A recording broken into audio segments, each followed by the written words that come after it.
潘大人，又见面了。卓少主，你这登门是不是也太轻了？今天又是唱的哪一出？你放心吧，今日我不是冲你来的，而是找他。啊，卓少主。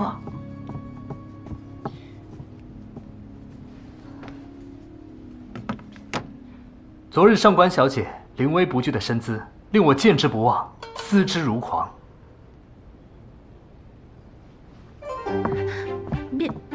别胡说！没胡说。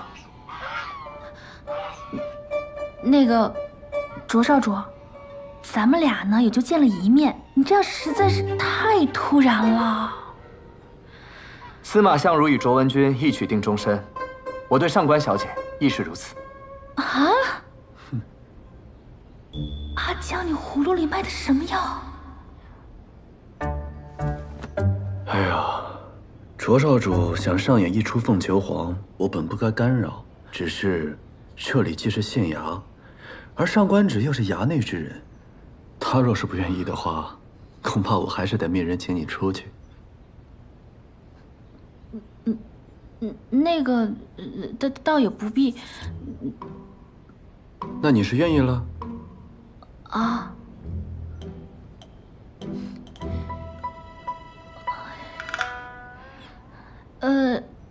卓少主，我跟你呢虽然也是一见如故，但是我上官芷对感情比较喜欢那个，细水长流。咱们先做朋友，多了解了解，其他再说嘛。好，上官小姐愿意给我这个机会，我也是受宠若惊。上官小姐，你从京城而来，河阳很多好吃的，定是还没有尝过。这是我们河阳有名的丽香糕，你不妨先尝尝。那真是太好了，看了一晚上卷宗，还没吃早饭呢。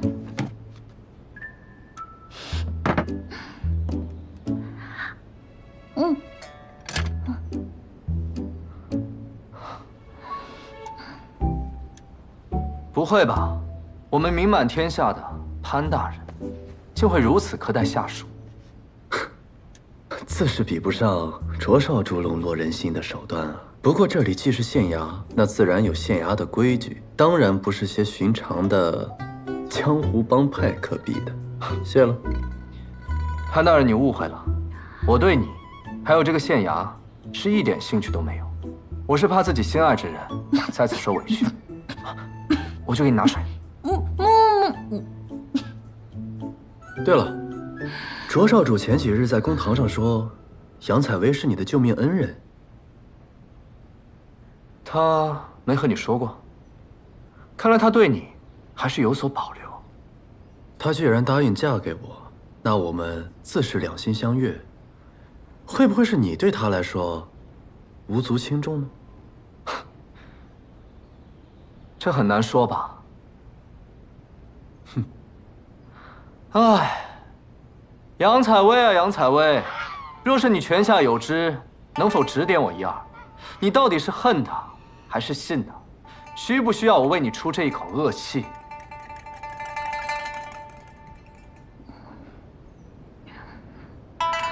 那个，卓少主，我听说杨姑娘是一个追求真相的人，所以我相信她一定很想知道幕后真凶是谁。有道理，那还请上官小姐给我指点一二，告诉我这幕后真凶该从何查起。查案之事乃是我县衙之务，就不劳银雨楼费心了。上官小姐，你怎么看？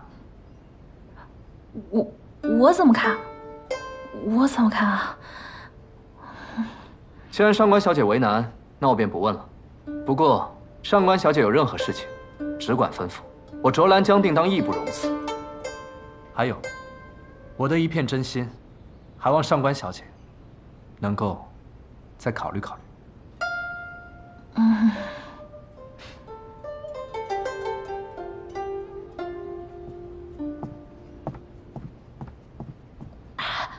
我真不知道他今天来。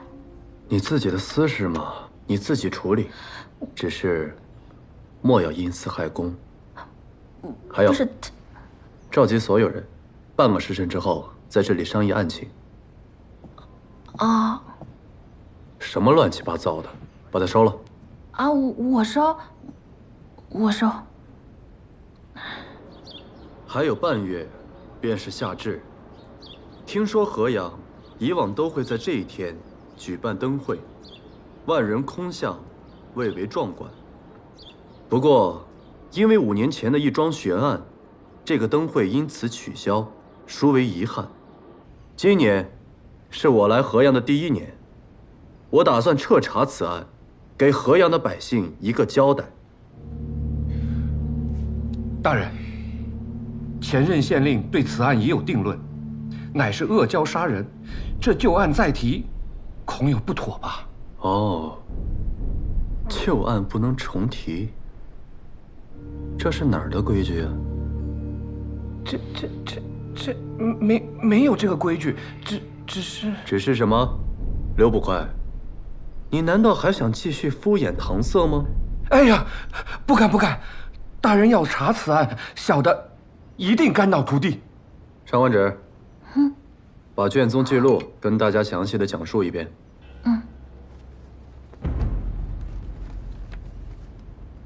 河阳傍水而建，传说水里潜有恶蛟，因受伤没有化龙入海，恶蛟状如蛇，手如虎，长至数丈。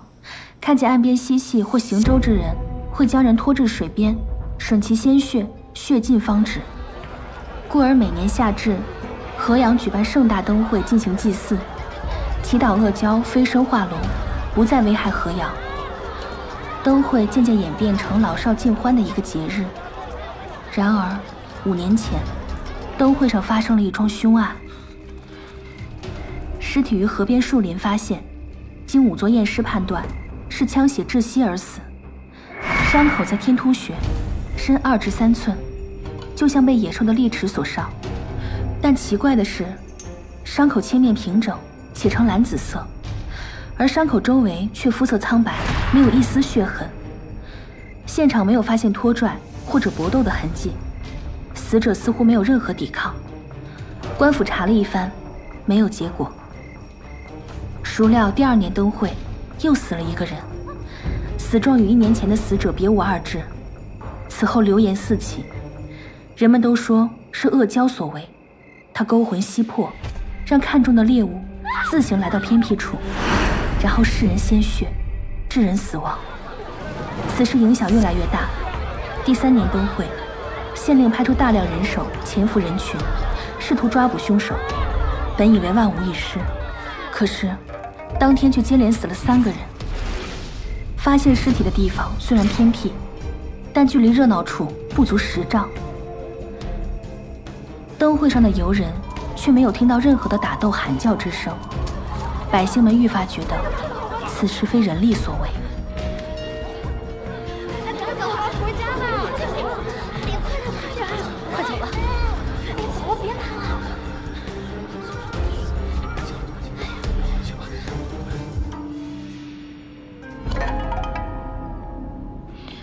从那之后，恶蛟嗜血的说法也就甚嚣尘上。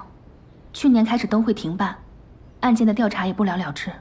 大人，这个事儿我能证明。当年在案发的时候，既没有明确的动机，也没有确凿的线索，整个案件特别诡异。这确实不像。行了，我不相信所谓恶蛟杀人这种无稽之谈。如果有，那更好，扒了他的皮，做成灯会上最醒目的天灯。还愣着干什么？分头去查问死者的家人、证人，还有报关者，再查看卷宗有无遗漏的线索，然后回来汇报。是。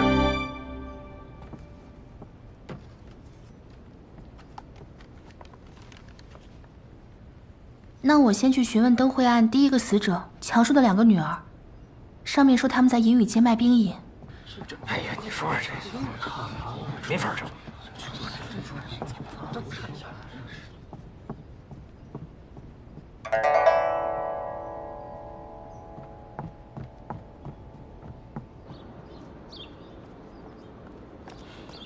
上官小姐，要去哪儿？我载你一程。阿江，没想到还能活着见到你。我也没想到，还能听到“阿香”这2个字。今日你没有生气吧？我为什么要生气啊？我以为你会怪我擅自上门打扰。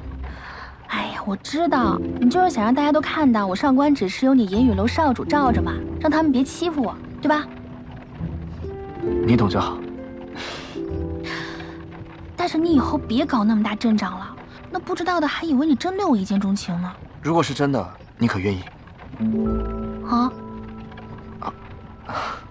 开个玩笑的。这种玩笑不能乱开的。对了，你的脸到底是怎么回事？这件事情是因为上官芷，她为了嫁给潘越，让巫医强行将我变成这样，却不想自己竟在婚礼上丧命。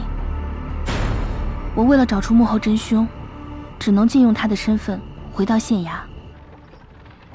倒是你，怎么我3年前认识的小混混，如今摇身一变，成银雨楼少主了？所以你愿不愿意跟银雨楼的少主做朋友呢？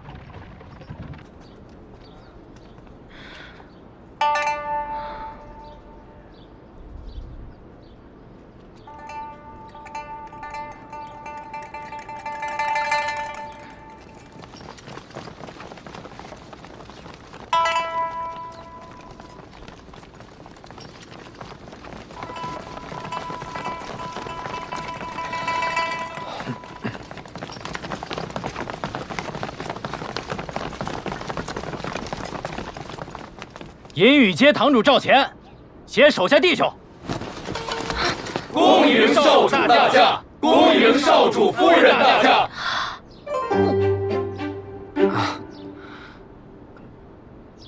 不是我，我要真想给你准备惊喜的话，也不会准备这么俗套的场面吧？啊，那意思是他们擅自揣度少主的意思喽？别急，我来处理。赵堂主是吗？哎，是，少主有何吩咐？我问你2个问题。哎，少主问便是。第一，上官小姐不喜欢被打扰，知道以后该怎么做了吧？明白明白，爱戴在心，敬而远之。这第二，我来银雨街是来找人的，你把人全都给我清空了，请问我去哪里找？少主放心，属下知道您是来找人的，属下已经安排好了，这就带您过去。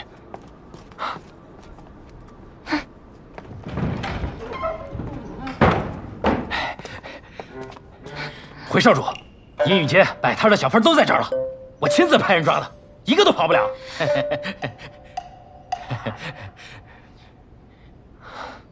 赵堂主，属下在。从今往后，你就是赵香主了。少主，属下不知做错何事，请少主明示。还不赶紧松绑！是，赶紧放人。事已至此，解释清楚吧。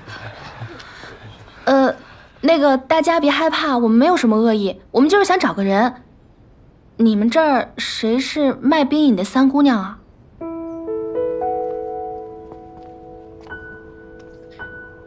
我就是。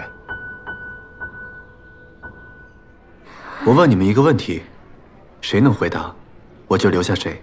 大人请问，你们以前的少东家叫田华对吧？他有什么仇家？死前又与谁结过什么恩怨？田少爷人可好了，哪来的什么仇家呀？对啊，他和气生财，从不跟别人结怨。可惜这么好一个人，竟然被恶蛟给咬死了。唉，真是一想起来就让人难过。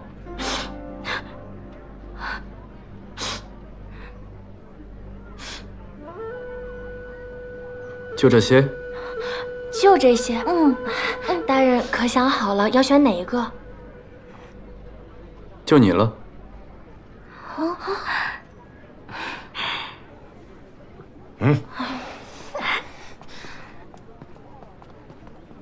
哦，原原来潘大人是这种口味。点什么头啊？还有你。什么？躺下。这位是卓少主，这位是上官小姐，他们问你问题，好好回答。姐姐，她要吃了我。你别怕，他逗你玩呢啊。这是蜜饯，送给你吃。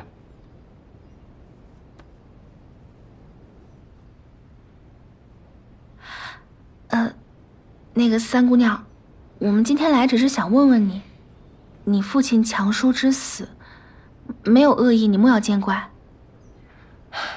原来银雨楼大张旗鼓的关我们半日，只是为了方便上官小姐的问话。有什么尽快问，再迟，我的兵营要化成水了。那个强叔遇害是5年前的事情了吧？5年前的灯会，卷宗里的记录我都看过了。我想问问你，你还能不能回想起什么不对劲的地方，或者说，有没有可能的仇家？我们冬日取兵、存兵，夏日出来卖兵饮，每日睁眼闭眼都是生活琐事，从未与人结怨。那强叔呢？他出事之前有没有什么异常？没有，每年灯会前都是我们最忙的时候。那会儿双双也才5岁，除了干活还要照看他，一切都再平常不过。可没成想，还是出了事儿，只留下一辆兵车和我们姐妹俩。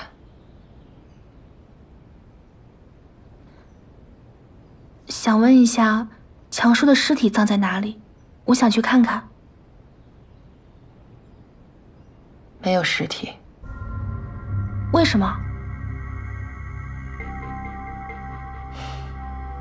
我爹下葬后没几天，他的坟墓附近出现了一些动物尸体，伤口跟我爹的一模一样。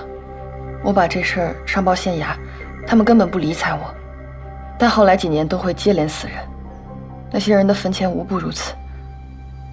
我们越来越害怕了，我教伤人的事儿也越传越邪乎。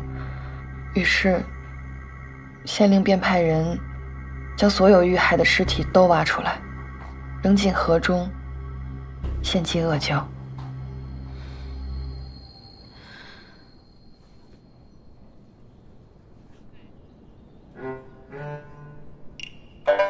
大人，力度可好？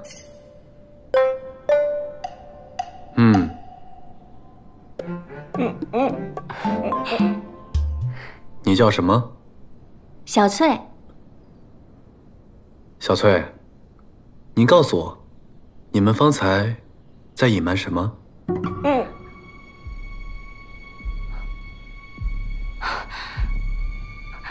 没有啊，大人何出此言？你刚刚流泪是真情流露，因为不想让别人看到，所以用一种极其夸张的擦泪方式来掩盖痛苦。若我所料不错，你与田华应该关系匪浅吧？他死了，你很难过，但又不敢让别人知道。我说的对吗？这里没有其他人，你可以放心告诉我。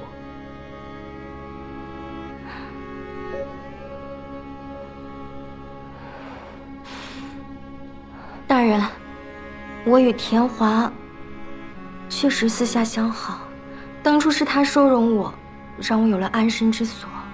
故而一想起他，便悲从中来。可他平日为人，并不像他们说的那样和善，脾气很急，对人动辄打骂，整个华容殿的人都怕他。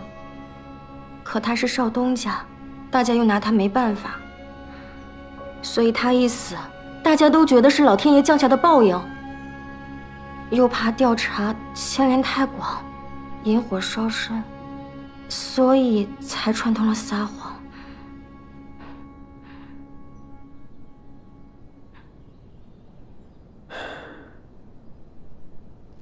哎，大人，大人，你有没有觉得我容光焕发了？去案发现场。啊？哦，好嘞。坟前怎么会出现同样死法的动物尸体？这事是越来越诡异了。事出反常必有妖，此事8成是有人捣鬼。我们这样查下去收效甚微，不如我去找其他3家打探一下，看看他们是否知情。你这样打探有用的话，他们也不会在河阳隐藏10多年，反而打草惊蛇。10多年？嗯。我爹娘的死，可能跟他们也有关。你放心，我一定会将这些人揪出来。快看，河里啊！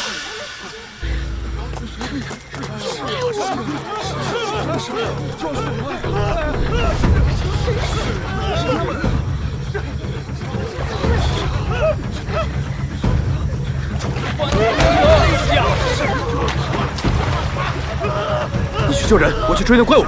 好。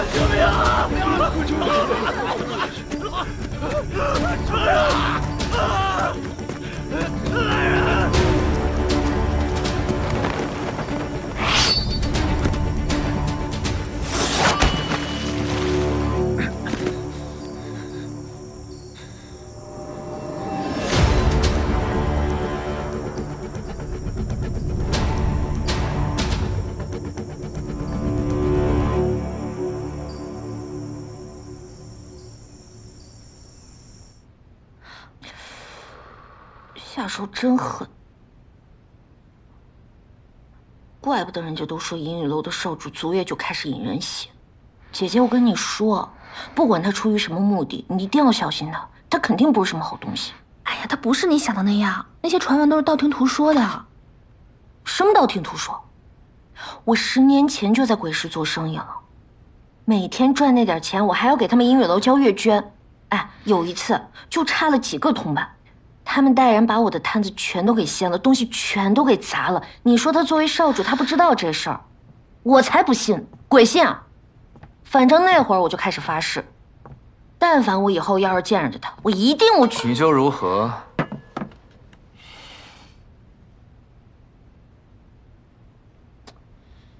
怎么，只敢在背后说人是非？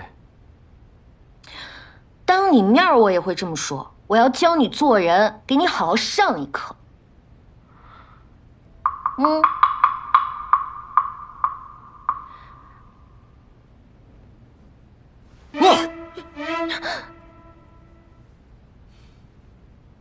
哇！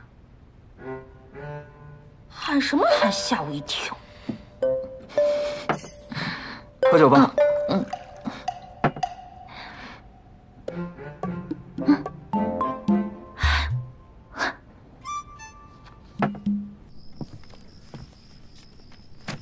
大人，这个是我们今日调查案情的汇总，请您过目。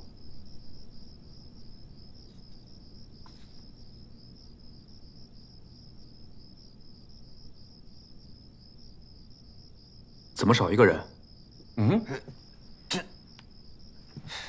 哦，上官小姐她还没回来。还没回来？大人，那要不我们去找找？不必了，你们是县衙的胥吏，不是上官府的家丁。是。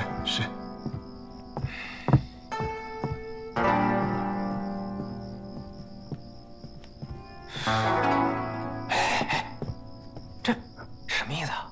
这潘大人不都跟上官小姐和好了吗？怎么又这样啊？老弟，不知道了吧？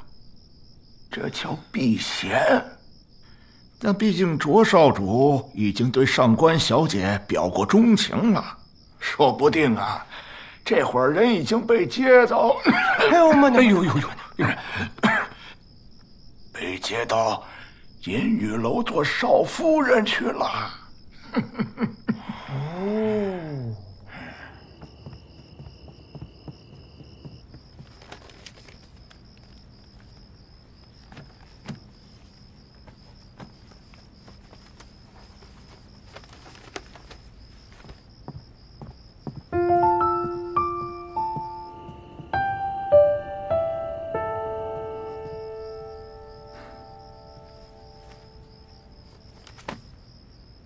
关于尸体的记载呢？上官，对不起，公子。到了银玉楼地界，卓兰江的手下便清空了所有街道。本来我还远远看着，但是入夜之后，上官小姐到了河边，便跟丢了。什么？方才我找了半天都没有找到人，所以就赶紧回来禀报公子。大人，出事了！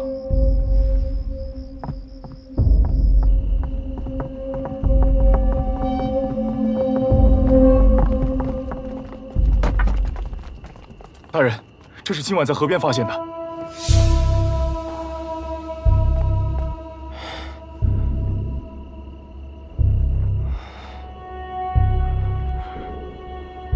是鲛神所为。鲛神！马上送到停尸房，立刻验尸。快呀！是。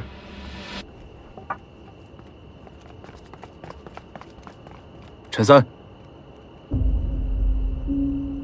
陈三，去呀！快去呀！是大人。刘不坏，在。召集其他人，马上把上官芷给我找回来。你去银玉街附近，阿泽去河边，我去银玉楼，分头行动。一有消息，立刻回报。是。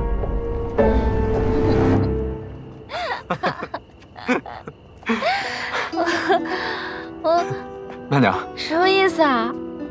你们还列队欢迎我啊？韩大人，这么劳师动众，你该不会是怕我把他拐走不成？少主，你先回去吧，也不早了。好，那你也早点休息。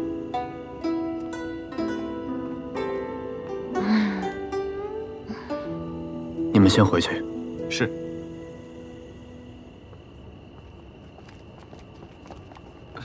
哎呀，走吧，别看了，走。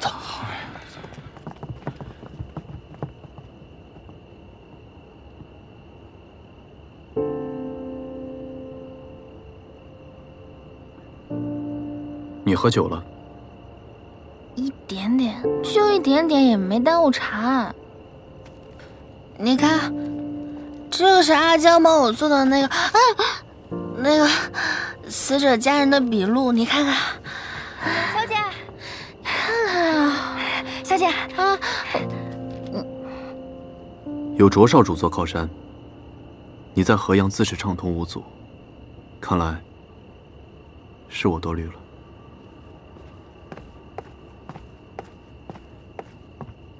什么意思啊？吃火药了？小姐，小姐，我听阿泽说啊，刚刚大人知道你跟卓少主一起出去之后，担心你有危险，派他暗中保护你。但阿泽没找到小姐，又听说河边出现了恶蛟，还咬死了人。大人急坏了，集结了所有人一起去找你，还准备亲自去银雨楼要人。当真啊？分道行动，一有消息立刻汇报。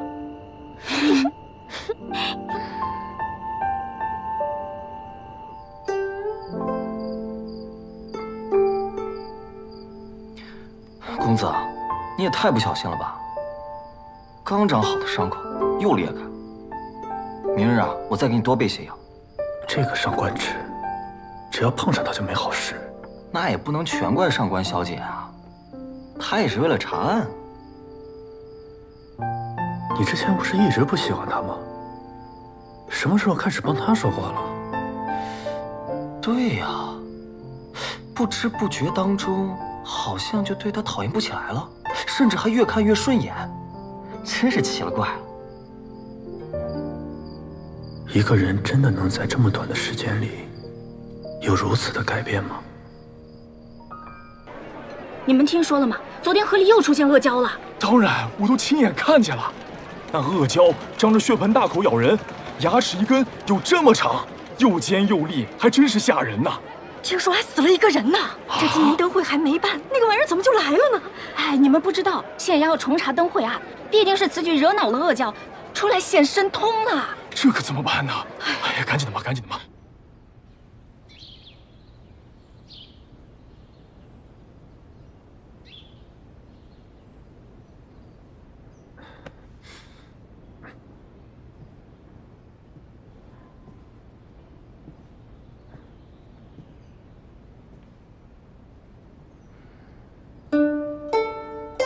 你看，这个是阿江帮我做的那个死者家人的笔录。该不会是那个时候，大人你是不是后背的旧伤又犯了？不老费心。大人你要写什么？你告诉我，我来代笔。不用了。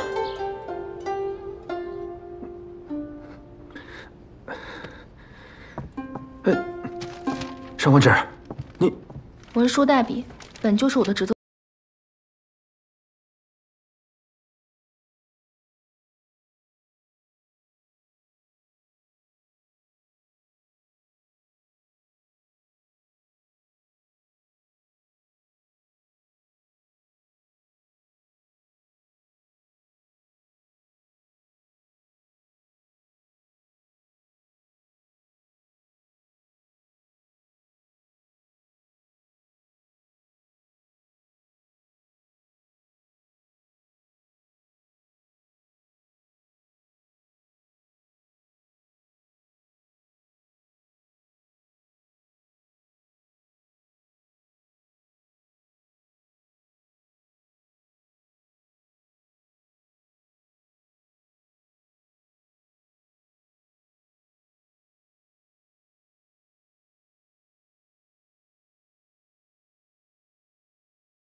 不必，反正我也是为了向上官兰交代嘛。我知道，我代哥哥向你道谢。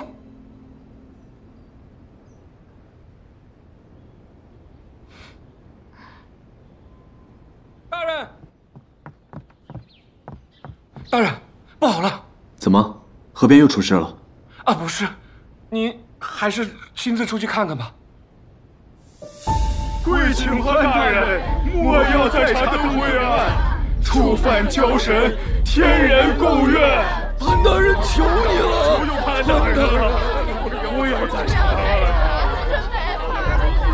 潘大人，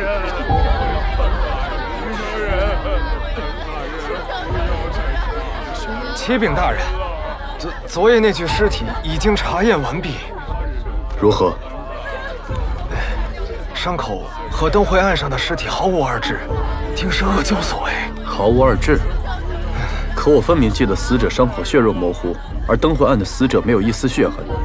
这小的推断，会不会是交神爷爷之前没人看着就把血吸干了，但这次有人看见，行了，就不用再推理了，下去吧。是。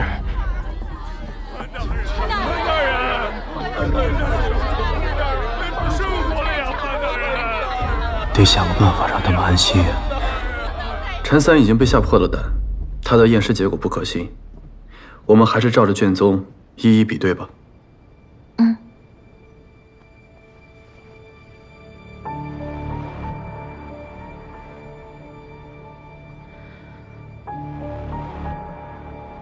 伤口位置跟卷宗所述一致，但如果仔细看的话，又不难看出区别。卷宗上记载的是伤口平整，而这一具血肉模糊，并且它伤口附近是肉色，但卷宗上写的是蓝紫色。这具尸体是伪造的，目的是为了制造惶恐，不让县衙查下去。昨日我追那恶蛟，看来也是有人在瞒天过海，浑水摸鱼。你不觉得这样的手段很是熟悉吗？跟在生死方，趁机杀死蔡生小妾是一个路数。不错，看来有人按捺不住了。我们在追他们的同时，他们也在盯着我们。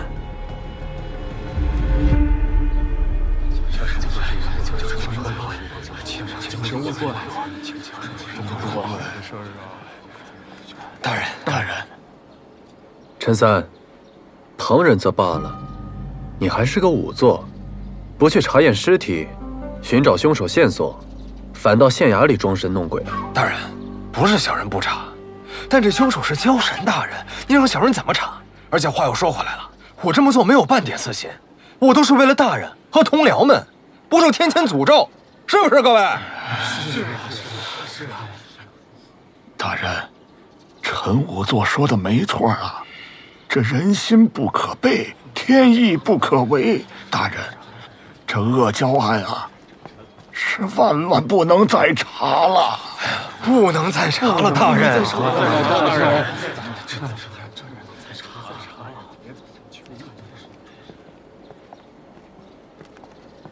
你们说的不无道理，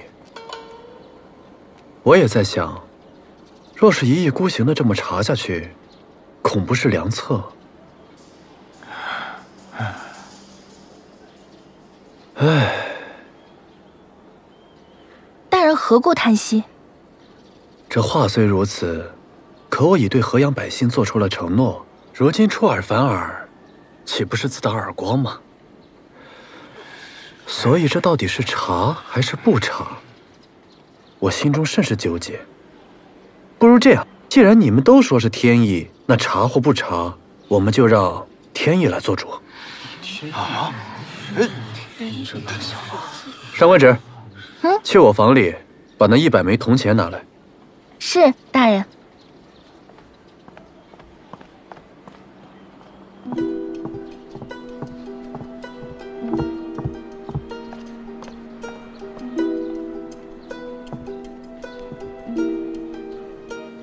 皇天在上，后土在下。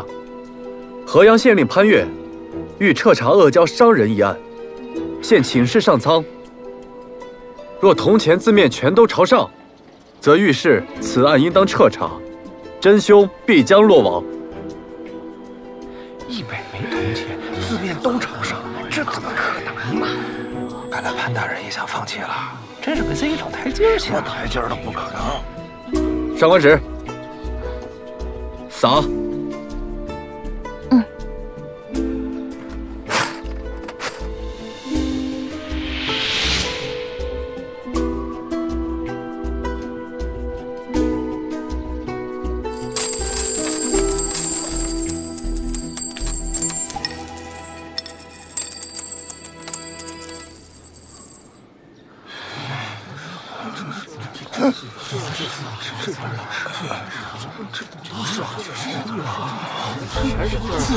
全是字，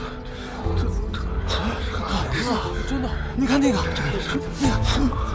都是字，真的都是字，全是字，怎么可能？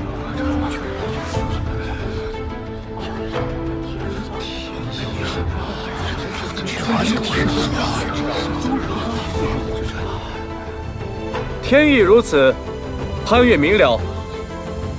所有人听着，若是谁以后胆敢再提阿胶扰乱军心，罚俸1月，杖30，都听明白了吗？是。上官芷，将这100枚铜钱定在原地，真凶落网，我再来祝祷还愿。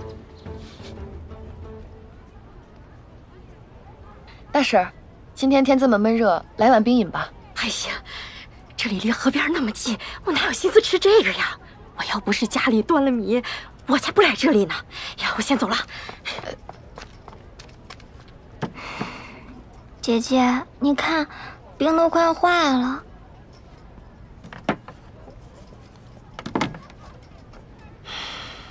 听说这里的冰饮很好吃，是不是真的？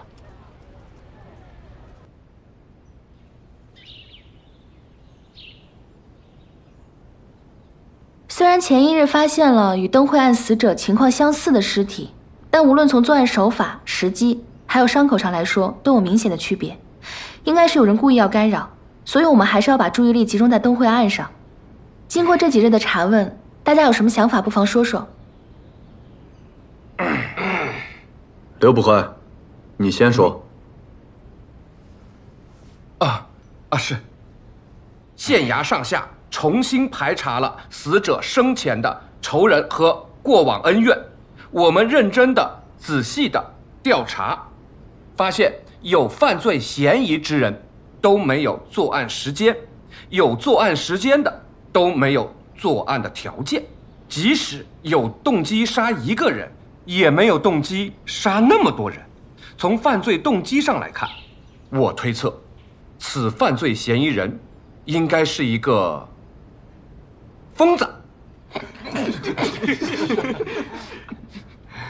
刘捕快，你这也太敷衍了吧！我都替大人不忿，嫌你能耐啊！刘捕快说的可能性是存在的，只不过严谨来说，凶手可能是神智正常但内心扭曲的人，他可能是为了某种快感或者某种执念而随机杀人，所以我们要做的是要找出死者之间的共性。共性？那大人有什么共性啊？哦，小的明白了，共性就都是河阳人。河阳开山捕鱼遭到天谴，所以，如果说凶手有执念，那他选择在灯会作案，说明灯会对他有特殊的意义。如果对他有意义的不是灯会本身呢？去把去年夏至发生的所有案件都找出来。对呀，如果夏至对他来说有特殊的意义的话，那灯会取消了，还是会有很多案子没有被爆出来。然后咱们找到共同点，僻静的小河边，受伤的天突穴，那就可以找到漏网之鱼了。啊，老夫这就去。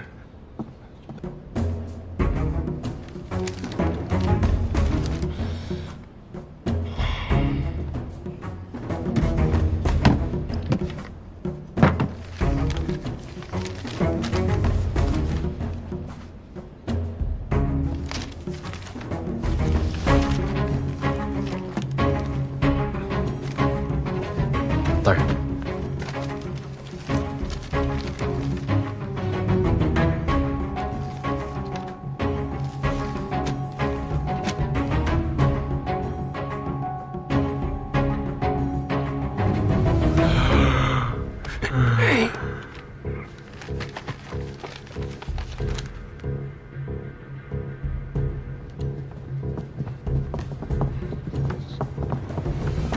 开饭了！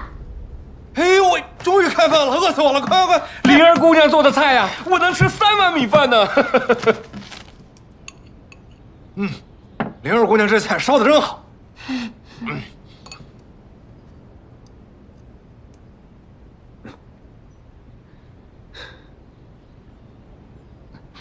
大人，你吃什么？我帮你夹。不用了，我不饿。不吃怎么行？不吃伤怎么好？难不成我还一直照顾你啊？我好不好跟伤有……快吃，吃吃吃。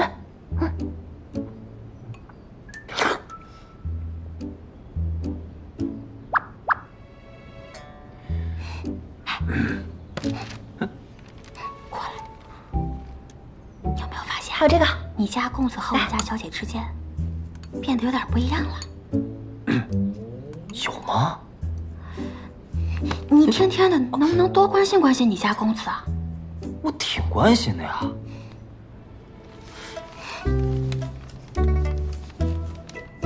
找到的杀人案一共9桩，但是对死状都没有具体的描写，所以也不知谁是漏网之鱼。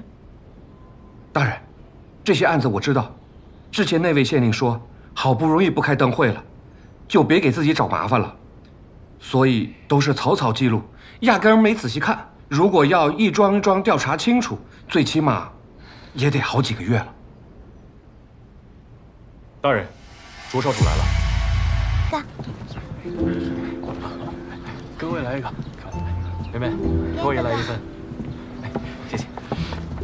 卓少主，这怎么回事啊？前2日害你和3姑娘不愉快，我过意不去，便跟她解释清楚了，还给了她些银两作为补偿，说是你的心意。不过3姑娘并不想白要，所以便包下了整个兵营，正好给大家打打牙祭。哼。啊！过来吧。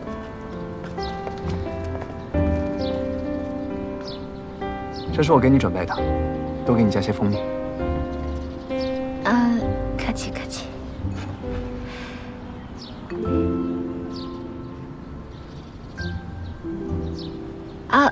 请再给我一碗。好。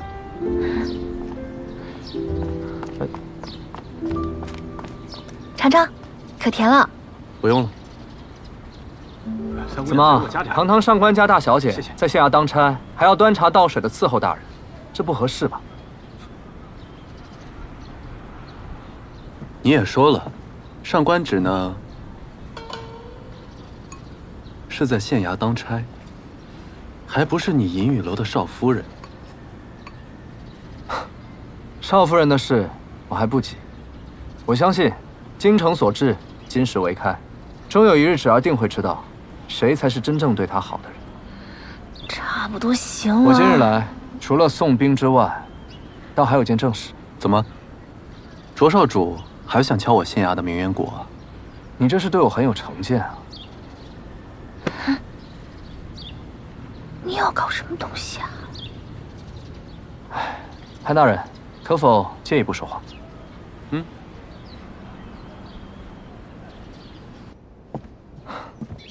先前贸然状告大人杀妻，是我冒失了，还请见谅。卓少主言重了，有话不妨直说。那我也不拐弯抹角了。县衙要重查灯会案，我银雨楼愿鼎力相助。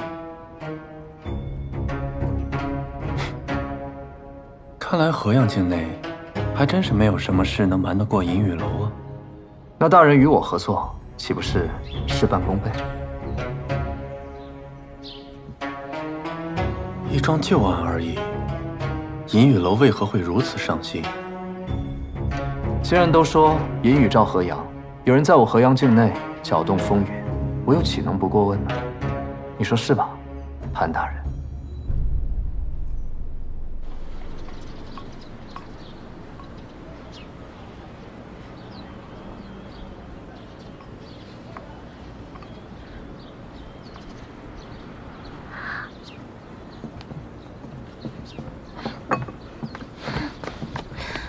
你们聊什么聊这么久？我一心一意想和大人合作，奈何他并不信任我，不领情。查案之事乃县衙之务，就不劳银雨楼费心了。无妨，我此番前来本就是知会一声，无论合作与否，这件事我银雨楼管定。好，既然如此，那就各凭本事吧。不是，是什么合作？你们到底在说什么呀？芷儿，我要走了，我送我吗？看我做什么？又不是我的朋友，想送便送，不想送便不送。走吧。那我送一下。好。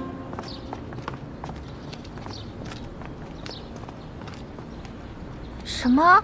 你想查灯会案？怎么，连你也不信我？不是，我当然信你，但潘越同意你插手吗？我要管的事，还轮不到他同不同意。行吧，说不定你插手还能快些结案呢。那是自然，我说过的，一定会帮你查到这幕后真凶。嗯。哎，对了，今天你带冰影和三姑娘过来，你的心意我都领了，但是我现在不是在县衙当差吗？以后什么礼物、兵车呀，就别再带来了。行，你说了算，你是老大。哎呀，咱们上官小姐和卓少主真是蟑螂送礼了，送到麦子黄，难舍难分啊！吃完了吗？吃完了赶紧把碗筷给人还回去，别影响人家做生意。哎，马上。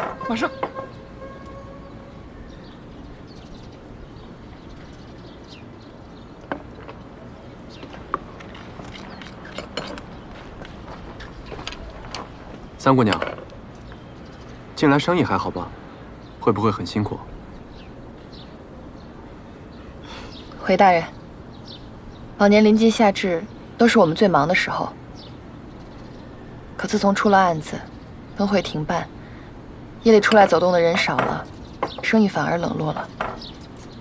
所以，我们也十分期待大人能尽快抓到凶手，让一切恢复正常。姑娘，这个你就放心吧，我们大人夙夜查案，连去年的案子都查，这个凶手肯定逃不出我们大人的手掌心，嘿嘿嘿，是不是？是啊。那最好不过。双双，快些收拾，让大人好好查案啊！好。三姑娘，冒昧的问一句，你跟你的父亲关系如何？就是普通的父女关系，跟别人家的没什么两样。是吗？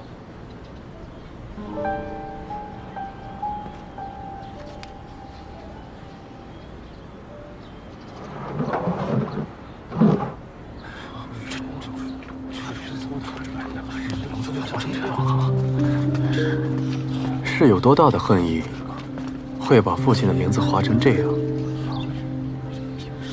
三姑娘，若是有什么内情，还望坦诚相告。潘大人说的没错，我是恨他。为何？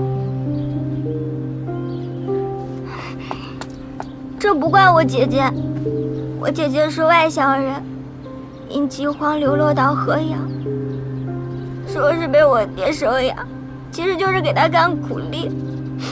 我爹喜欢喝酒，每次喝完酒就打我，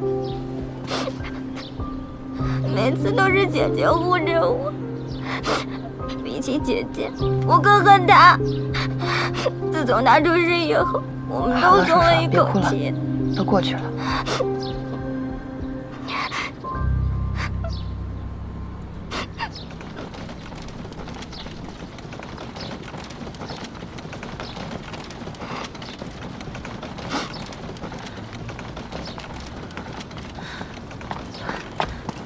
大人，你把人姑娘怎么了？哭得梨花带雨的。我知道了，我知道了。啊！大人，大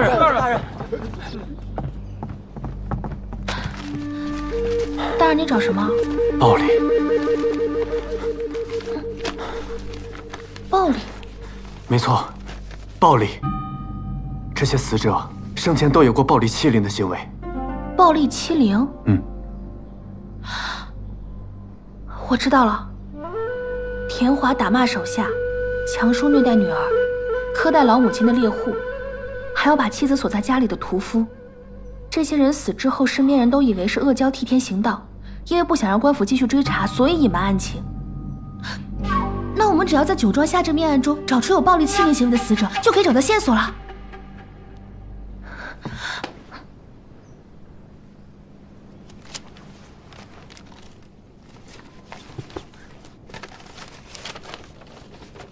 大人，这应该就是漏网之鱼。读。好。这个案子说的是，在河阳有一个死者，人称八爷，他逼手下的男童、女童行乞，被人发现死在河边的一个僻静路上，情形跟灯会案一致。我知道八爷这个人，他平日作威作福，如果每日小乞丐行讨不到一定的数额，他就会用缠满荆棘的木棍抽打他们。尸体能找到吗？他没有家人，身边只有几个小乞丐，他一死，人就散了。所有人听着，翻遍整个河阳，也要把小乞丐找到。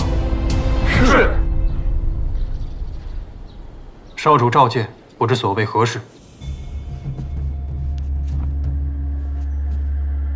最近这恶蛟闹得人心惶惶，定是有人装神弄鬼。水路和码头都是我们银雨楼的地盘，好好的查一查，我倒要看看是什么人在捣鬼。少主，这怎么查呀？好好想想，如果我让你们做一只假蛟，你们会怎么做？哎，我知道，这跟端阳街的舞龙相似。找骨头做牙齿，再用兽皮或者桐油布做蛟身，然后体内找东西支撑就好。赵堂主说得好，就这么查。百姓说看到恶蛟口中的锯齿，查一查屠宰户，他们的骨头都卖给了什么人，每一根都不要放过。是。还有，听百姓议论，这巨蛟游水，身形似蛇，想必是有关节联动，应该是木笋或者竹片。生手定然是做不出来的，彻查我们河阳所有的木匠，还有篾匠。是。公子，你的伤看起来好很多了。这次啊，真是多亏了上官小姐照顾。大人，找到了吗？乞丐都是居无定所的，时间过了1年多，确实有点困难。再加上很多乞丐都有偷盗的行为，看见我们当差的就躲，真是难上加难呐。偷盗？他们偷了东西，一定会找地方换钱。你去当铺问过吗？哦，大人英明，一语点醒梦中人。小的这就去当铺打听。放开我！放开我！放开我！快点，快点，快点！我还要讨饭。讨什么饭？快！放开我！哎，站好了，站好了，都站好了！再不听话，打板子了啊！大人，他们都是八爷的人，但是死都不承认。县衙悬赏，请你们帮助查案，你们躲什么？衙门的老爷们什么时候看得上我们这些讨饭的？少骗人了！确实，我是骗了你们。本官现在怀疑，你们几个合起伙来杀了八爷。来人，把他们全部关入大牢。是。走。大人，放开我！大人，大人，我们什么都没有做。是我们。那我现在问你们什么，能老实回答了吗？能。八爷的尸体，你们知不知道埋在哪儿了？知道。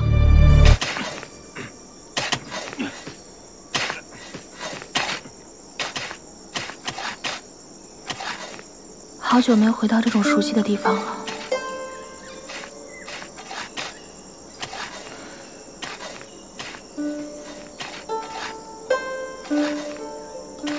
这么害怕，又何必要跟来？人要学会面对自己的恐惧。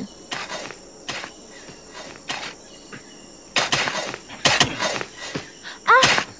那是裹尸体的草席，你们小心点，别破坏尸体。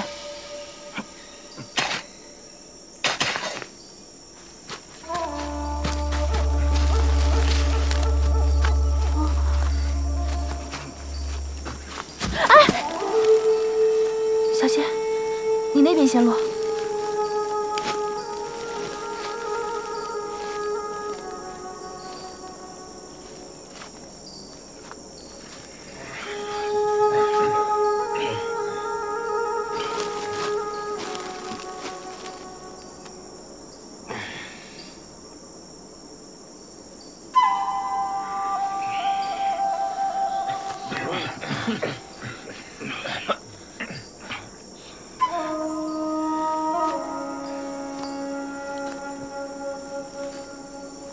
多谢大人。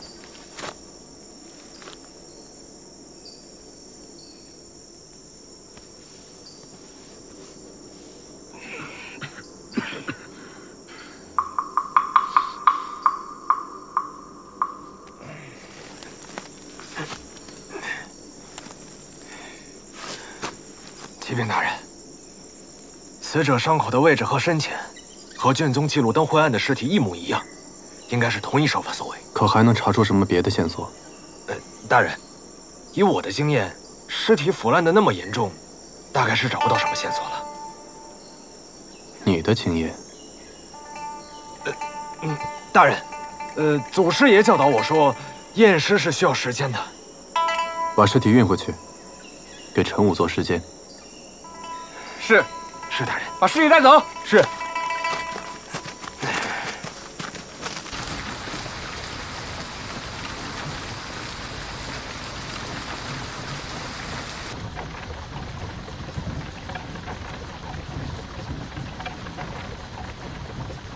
大人，我知道刚刚你那样做是让他们别嫌弃我，多谢。你顾全大局，保护尸体，他们嫌弃你，是他们不对。其实我倒无所谓，只要我不嫌弃自己就好啦。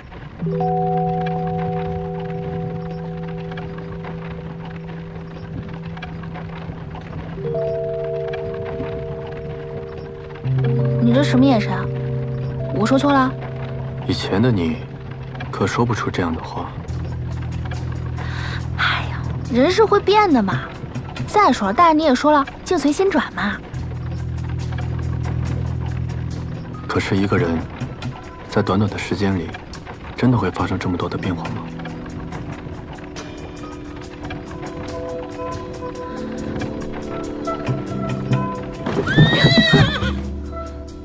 怎么了？没事儿，雨停了，我给马卸一下桌子。哎，雨停了，我们下去走走。好。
今天这菜真好吃啊！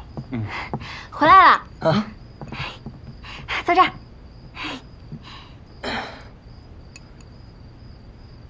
来吃。谢谢。刚回来？刚回来。去哪儿了？没去哪儿。哦，刚路过一片果林，公子和小姐摘了一些果子，耽搁了一些时间。公子和小姐去摘果子啦？摘个果子，你这么激动干什么？你不懂，你想想，之前他们俩那个关系，那是坐在同一张桌子上吃饭都难的。后来呢，虽然缓和了一点，却也只是就事论事，丁是丁，卯是卯。那这表面上看呢，是你家公子陪着我家小姐去摘果子，但实际上是我家小姐长久以来的耕耘灌溉，在你家公子的心里开花结果了。你真是想太多了。今日上官小姐为了保护尸体立下功劳，公子怕她饿坏了，就关心了一下，体恤下属而已。更何况是我要卸马梭子才停的车，并非公子本意。你别吃了，还我！我是说，所有的你都别吃了，给我！什么都不懂。怎么还生气了？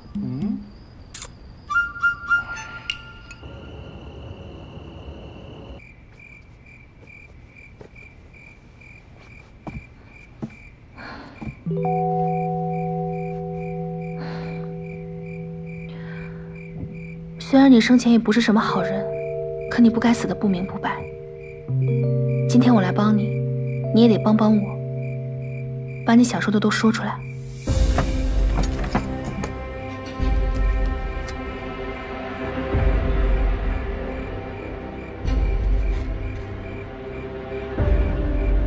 伤口与灯会记载一致。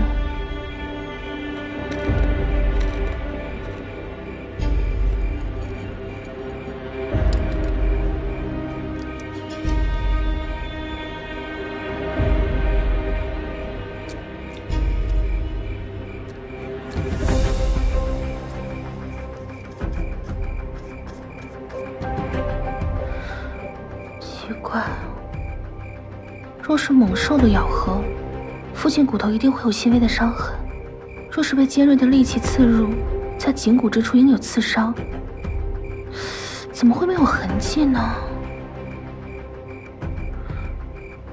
若非猛兽咬合，普通的刀枪剑戟也不可能有这样奇特的伤痕，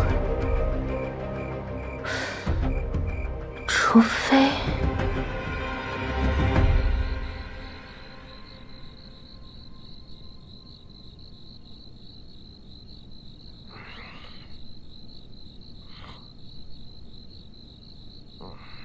陈三，陈三，陈三，你这三脚猫的本领如何做我们徒？谁说话呢？谁说话呢？谁说话呢？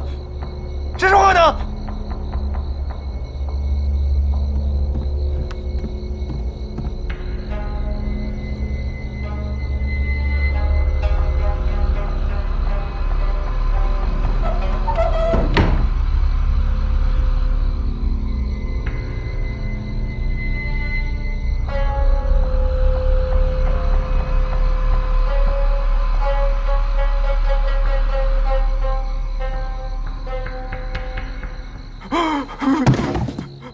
祖师爷，原来是祖师爷在跟我说话。祖师爷莫怪，小弟有眼无珠，小弟有眼无珠，小弟有眼无珠。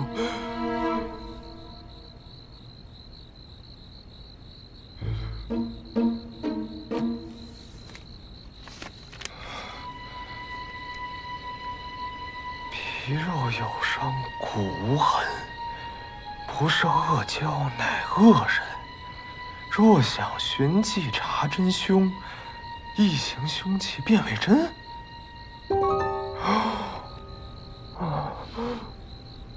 谢谢祖师爷爷，谢谢祖师爷爷，祖师爷爷。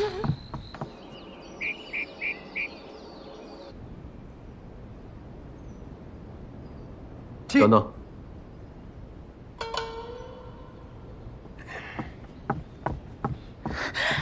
不好意思，不好意思，我来迟了。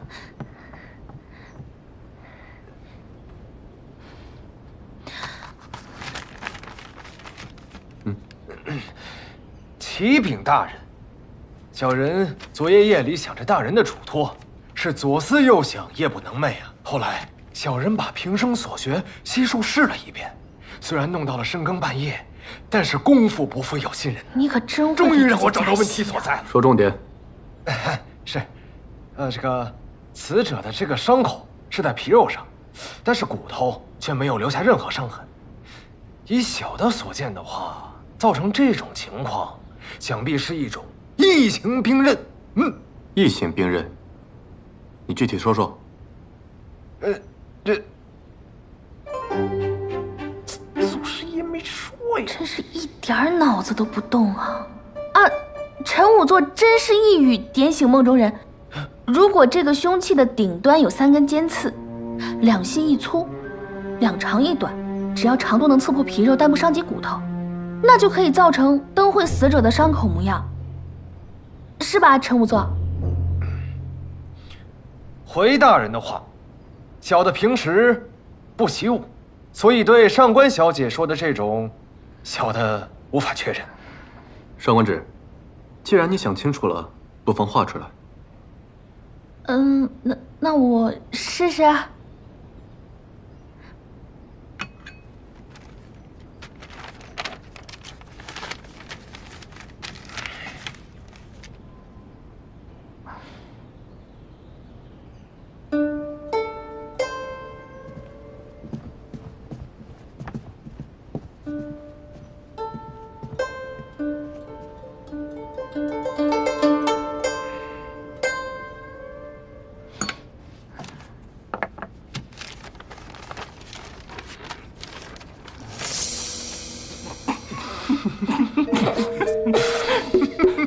上官小姐，你这兵器能不能杀人不知道，用来烤肉应该不错。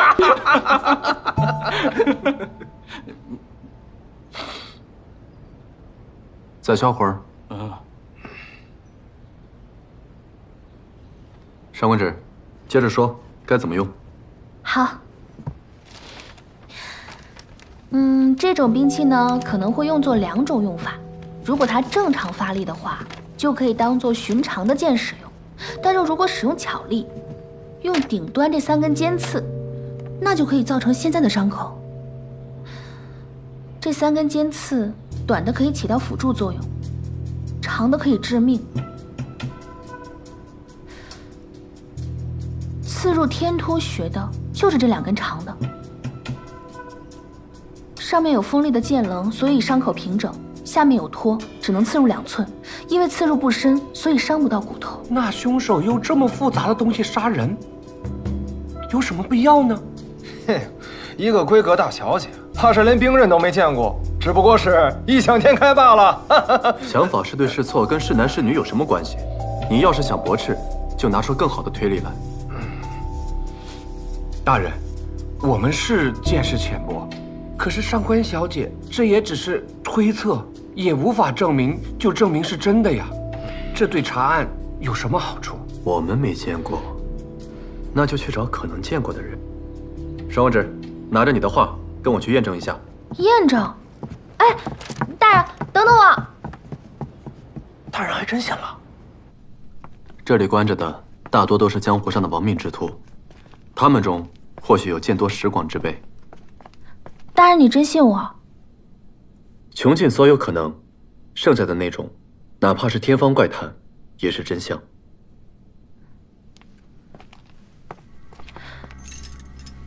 县衙查案，提供线索者将功补过，减轻刑罚。哎，怎么减轻啊？提供此异形兵刃线索者，重罪轻罚，轻罪释放。哎，这好事不赖啊！没见过，没有。没有见过，没见过。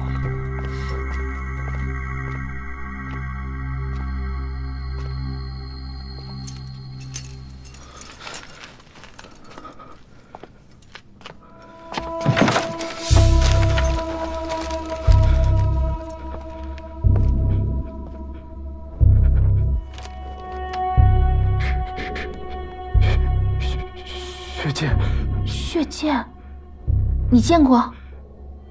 血剑见血封后，见者无不丧命。我也只是侥幸，才活了下来。究竟怎么回事？15年前，我与几个兄弟盘踞在南边的山上，靠打劫为生，也算小有名气。有一天，我们刚劫持了一个商队，来到城里喝酒庆祝，却不想遇见了一位杀手。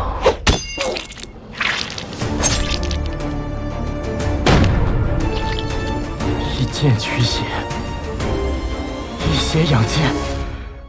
以前只是个传说，但那夜我亲眼所见，那人仿佛黑夜里夺取他人性命的无常。那一幕，我这一辈子也忘不了。也不知道这个人究竟是谁。我知道是谁。曾经的河阳第一杀手，现在的积善堂堂主顾雍。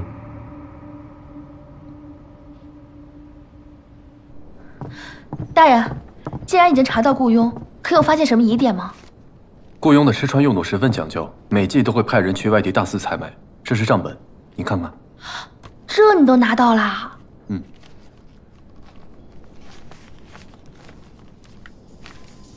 玛瑙、珠玉、仕驴房的鞋子、秀云楼的衣服，好家伙，这规格堪比帝王。一个表面上那么市侩的笑面虎，背地里却做着杀人的生意，过着帝王般的生活。哎，他为什么每样东西都买2件啊？这也是我不解的地方。按理来说，像他这样的人连那种杀人的生意都差一点摆到台面上了，他没有理由要装成恶交杀人故弄玄虚吧？即便有人要杀强树，也不用雇佣动手吧？看来得去会一会他。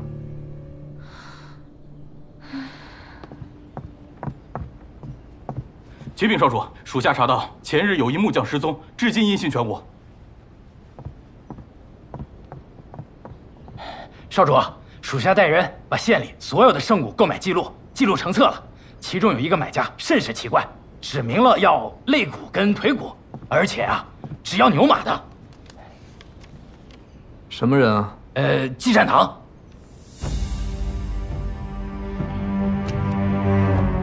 少主，季善堂与我们纠葛颇多，若追查此事，恐怕4大宗族都会牵扯进来。少主三思。季善堂在我的眼皮子底下搞鬼，你竟然让我忍气吞声！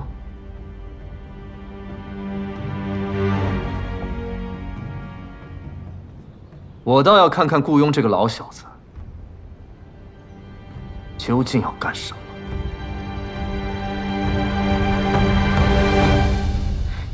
大人，我跟您一起去查访季善堂吧，这样咱们还有个照应。不用，我自己去就行。为什么？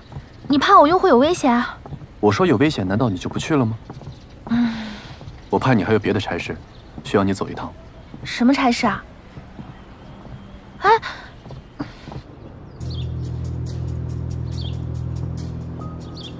刘捕快，潘大人说你这边有线索，让我跟进一下，是什么线索啊？之前大人问过我令牌失窃的事儿，让我找到当年负责此事的孙捕头，今天总算找到了。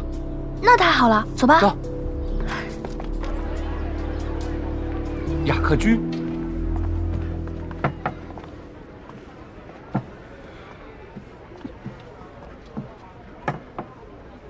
孙捕头。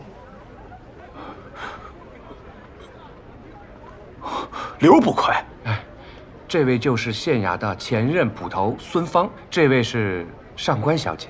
哦，上官小姐，我们今天来是想问问，可还记得当年灯会案的证物，那个带有水波纹的令牌，你可还记得？唉，一辈子也忘不了啊！要不是当时丢了那一块令牌，县衙怎么会把我辞退？我又怎么会变成今天的跑堂呢？到底怎么回事？你详细说说。唉。当时恶教的传闻闹得人心惶惶，4大宗族也给出了压力，让县衙如期破案，并且给一个交代。我们是没日没夜的查呀，唯一的线索就是这嫌犯掉落在案发现场的一块水波纹令牌。我知道此物重要，一直非常的小心，县衙内外也都加强了戒备。但没想到有天晚上有人来偷令牌，被我发现了，我当即便跟他交起了手。奈何技不如人呐，武功不敌他，被他逃走了。那你还记得那个人的长相吗？我记得他当时黑衣蒙面，仅能从他的眉眼和气力判断，他是个年轻男子，而且个子不高。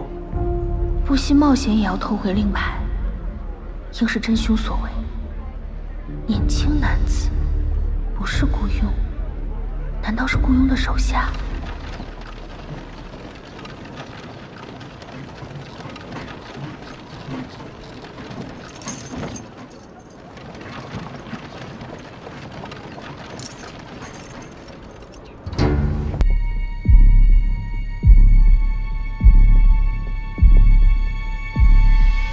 顾堂主，久仰了。卓少主，潘大人，终于见面了。所以你这些年，就是拿一个赝品来打发我。顾堂主，你未免太不把我银雨楼放在眼里了吧？我每杀一个人，就至少多一个向我寻仇的仇家，所以这些年，我不是应付你，是每一个傀儡说的话，都是我要说的话。所以你的这些替身，应该都没学过血剑吧？血剑乃我顾家不传之秘。二位来此，我知道什么目的。灯会案跟我没有关系。我能看看薛剑吗？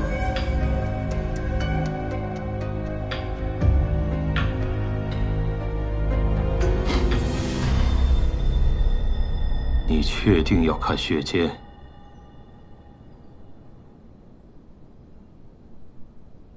好，我就让你看看。来人，把血溅拿来。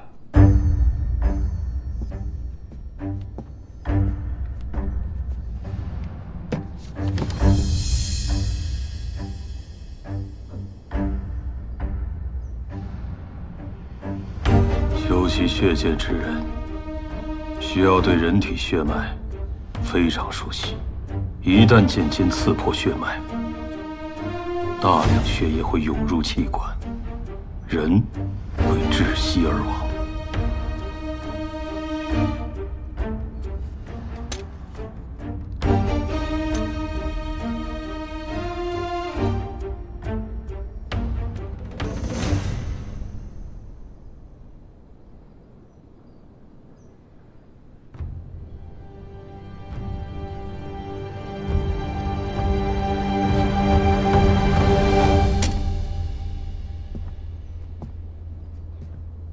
四大宗族都曾关注灯会一案，为何你之前一个字都不说？与我无关之事，我说什么？所以，当你知道我要重开旧案，便伪造恶蛟闹妖，误导县衙。什么灯会啊，恶蛟啊，通通都与我无关。你们可以不信我，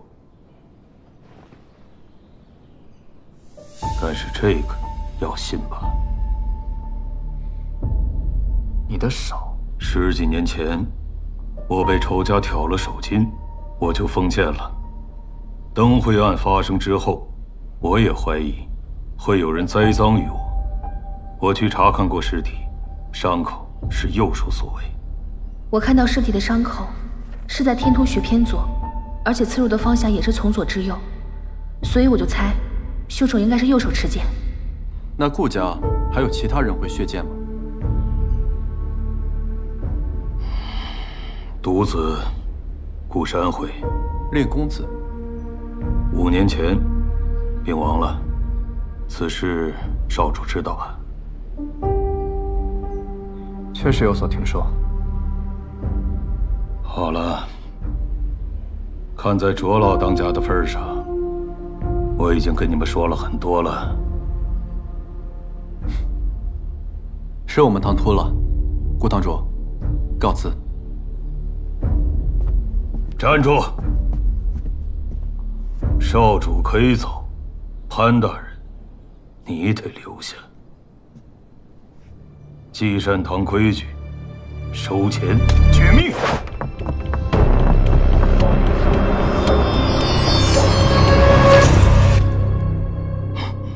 真是你要杀他？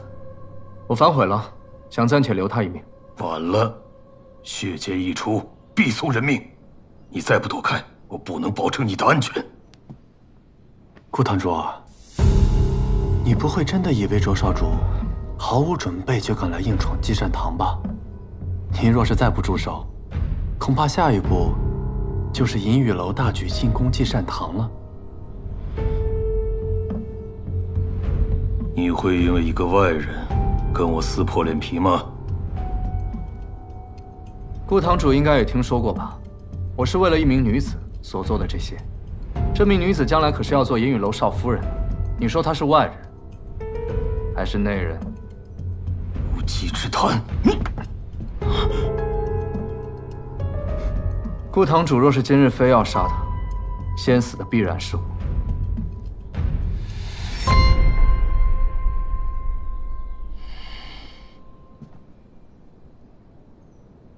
银两不退，自便吧。告辞。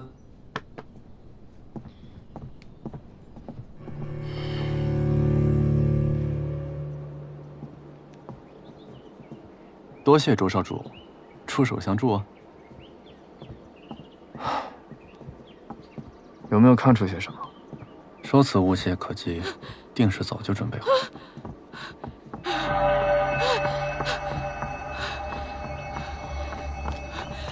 是凶手，顾庸是凶手，顾庸是凶手，顾庸是凶手，顾庸是凶手！夫人，放过他！你怎么又乱跑呀？夫人，应该吃药了。顾庸是凶手！夫人，快走吧，夫人！顾庸是凶手！顾夫人这是怎么了？自从少爷亡故之后，夫人便神志不清，整天的说胡话。卓少主，不用理会，请。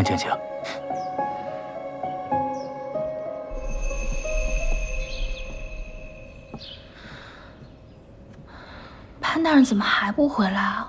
会不会出什么事了？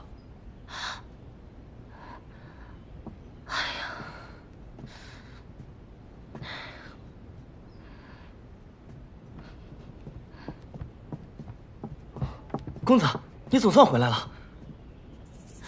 你俩怎么凑一块儿了？今天可不是我上赶着，是我们潘大人求着我过来帮忙一起分析案情的。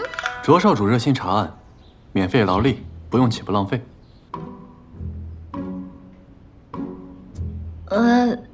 行了，那个不打哑谜了，说点我们能听懂的。如此说来，血溅符合灯会案大部分特征，那个蓝紫色伤口又怎么解释啊？尚未可知，但我们知道的是，顾庸的右手已废，而凶手用的正是右手，所以顾庸的嫌疑算是排除了。我不太明白，这顾庸本可以不用全盘托出的，难道不是卖你卓少主一个面子啊？你觉得他像是在乎我面子的人吗？还有一种可能，顾庸看似坦白，其实是为了转移注意，掩盖真正的真相。还记得我们走的时候，顾庸的夫人嚷着说，顾庸是凶手。或许，他夫人知道些什么。此人疯疯癫癫的，恐怕很难问出些什么。大人，小姐，饭已经好了。走吧，正好我也饿了。那我不是还得给你温壶热酒？哎，你们先去，我换身衣服，随后就到。吃个饭还要换衣服，矫情。公子啊，真没想到，这上官小姐跟银雨楼少主打得竟如此火热。你觉得卓兰江对上官芷是出于真心？应该是吧，不然他堂堂一个少主，整日出入我们县衙，又尽心尽力的帮咱们查案，说只是为了沾花惹草，那他付出的未免也太多了些吧？这卓兰江看似孟浪，但是号令银雨楼这么多年，绝不是行事轻率之辈。但他刚见面2次就来上门送礼，这其中定有什么蹊跷。什么蹊跷？我要是能想到，那还叫蹊跷吗？哦。哎，公子，你怎么对上官小姐的事儿这么上心啊？难不成你真如灵儿所说那样？说什么？跟卓少主一样，也喜欢上官小姐？胡说什么呢？我是县令，他是县衙里的人，凡是县衙的人，我都该关心。哦，也是啊。反正不管怎么说，上官小姐跟卓少主走得很近。要是上官小姐答应他做了帮派夫人，那上官公子啊，肯定接受不了。帮派夫人？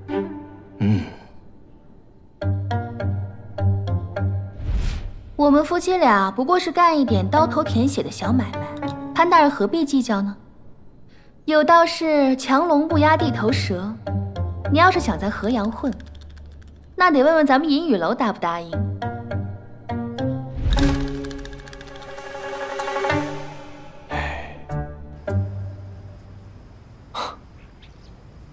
这潘大人可真大方，我刚为他花了1000两银子，就请我吃这些。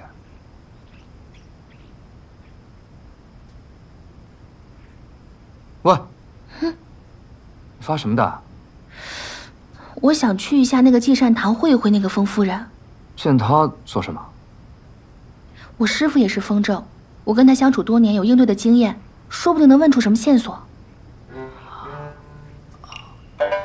这顾雍家呀，守卫十分之严格。你也知道，我们今天是大闹了一番，是打了草又惊了蛇。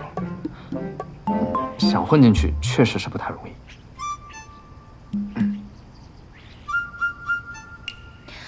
卓少主这么为难，也就是说，你有应对的办法喽？我从后院出来的时候，看到了个后门，不出意外的话，有办法让你混进去。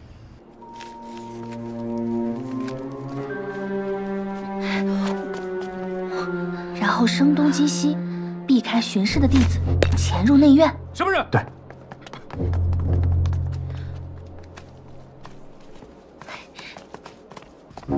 不是吧？你不是会轻功吗？干嘛钻狗洞啊？在聊什么呢？啊，我们在说，我想去夜探积善堂，想去会一会那个风夫人。你去？我是女子嘛，说不定问那个夫人还方便一点。潘大人，你不会因为我带着你的手下自作主张而生气吧？他在县衙当差，又没卖身给我，想去哪儿想做什么是他的自由。不过我劝你，上官芷的小命，你可得保护好了。我那位兄弟脾气可不太好。那是自然。你们也知道，问题的关键在于如何调走顾雍。必须得想个计划能拖住他才行。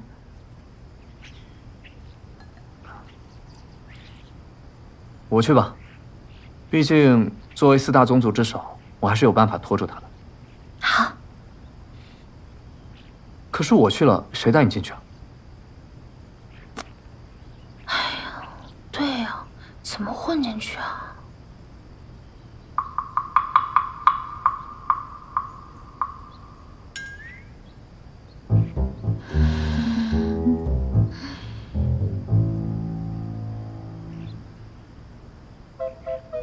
你们的计划，别算上我。调查积山堂的机会，潘大人不能袖手旁观放过吧？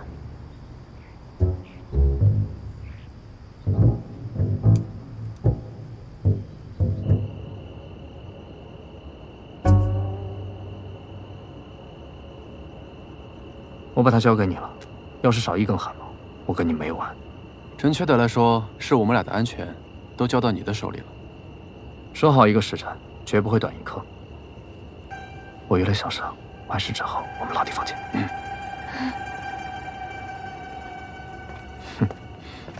走吧。默契十足啊。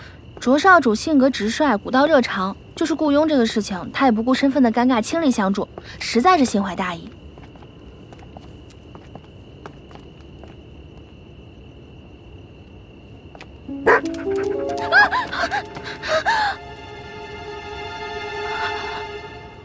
走了。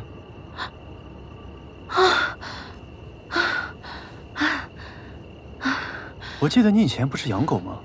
为何现在如此惧怕？在河阳被狗咬过。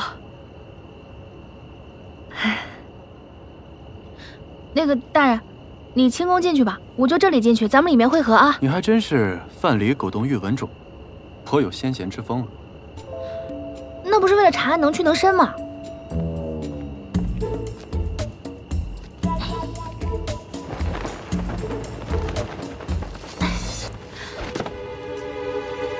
看，殊途同归吧。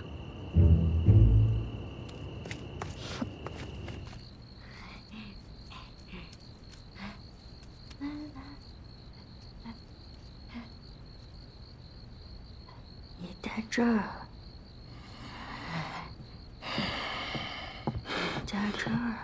堂主，卓少主求见。不见，我推脱了，说您不在，可他赖着不走，说是有关系到4大宗族生死存亡的大事，找您商量。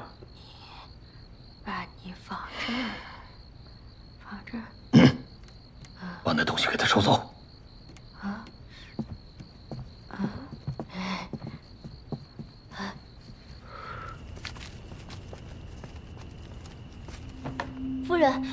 喝吧，这是最后一碗了啊！我不喝有毒，这是堂主吩咐的。你要是不喝的话，我会被埋进后花园的。喝吧，啊！看来风夫人的疯病是雇佣下药所致。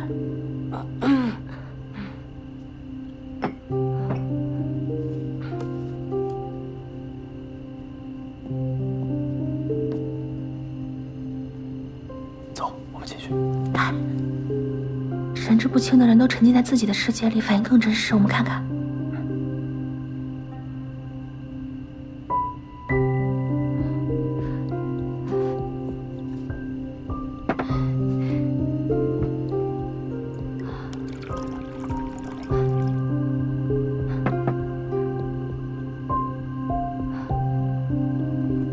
他在捏什么呢？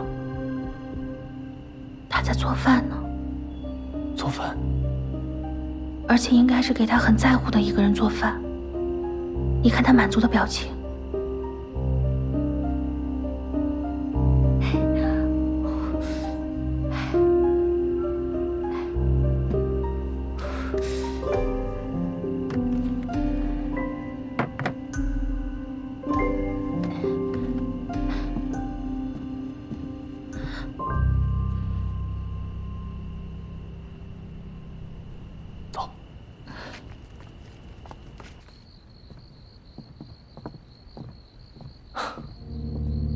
顾堂主大人有大量，绝不会闭门不见我。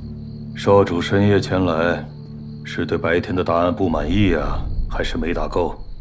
唉，别提白天的事了，就是因为唐突了顾堂主，我们烟云楼的老人是连着法儿的劝我，说我不该搞不清楚什么是亲疏远近，得罪了顾堂主，我是越想越难安，非得上门来赔个不是。无论怎么说，我都是晚辈，可不能因此影响了积善堂和烟云楼的关系啊。你说的事关4大宗族的大事，就是这个呀？咱们两家在河阳也是数1数2，若是不和，那岂不是祸起萧墙，自乱阵脚？事情已经过去了，不提也罢。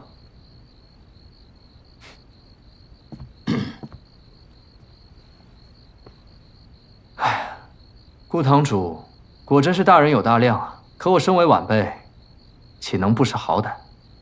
我连夜来到积善堂，就是真心为了道歉的。阿福，我知道顾堂主凡事皆有讲究。喏，这是我私藏的文君酿。本来啊，我是想着我大婚之日喝的。今日为了顾堂主，我杯酒请罪。没有这个必要。顾堂主，这杯敬酒，不喝不好吧？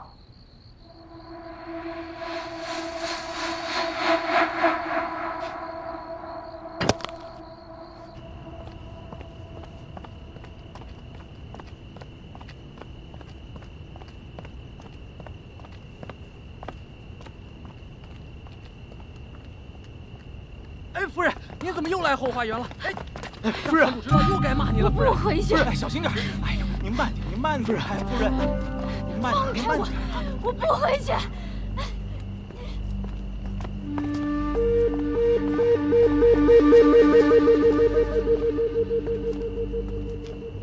这不就是个花园吗？没有什么特别的呀。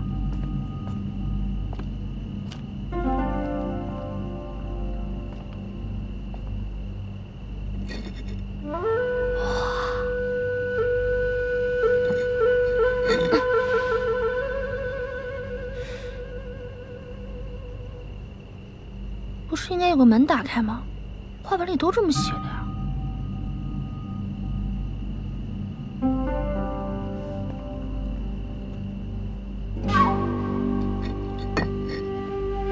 在这儿。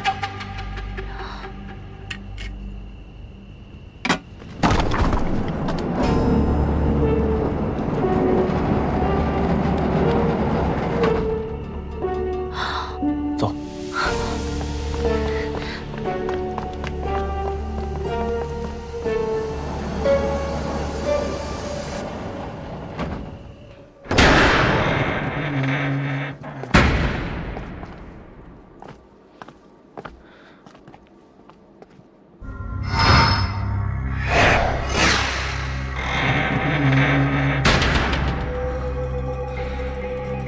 个什么地方啊？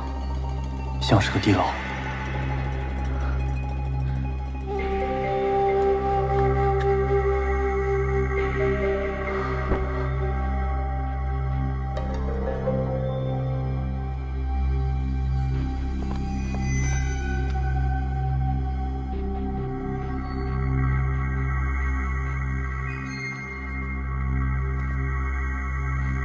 慢点。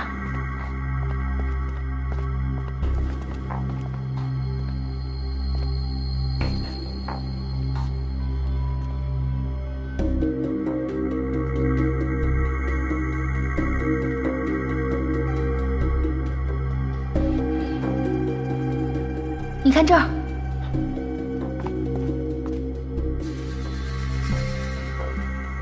这痕迹和登幻死者的伤口一模一样。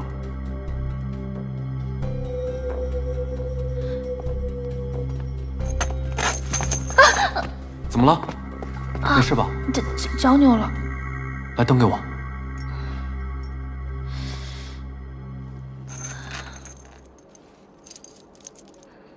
铁链都能挣脱，难道真的是阿胶？贤侄啊，看在这杯酒的面子上，我提醒你一句：跟县衙纠缠不清，将来祸事不少。顾堂主说的是，我今日前来与顾堂主喝酒，就是为了提醒一句：若是季善堂真的与那灯会杀人案有所牵连，一定要告知于小侄。若是被那潘月先行查到，可就晚了。看来你还是怀疑我与灯会案有关。不是怀疑，现下只有你我二人，我想听听叔父是否有别的隐情。没有隐情。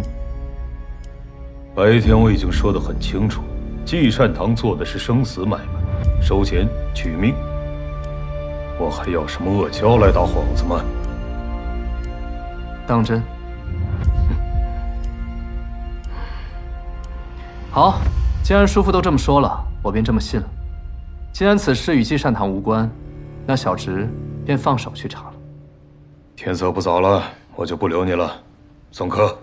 等等，我还有一事。今日前来，我还有一点私心。什么私心？是关于我父亲。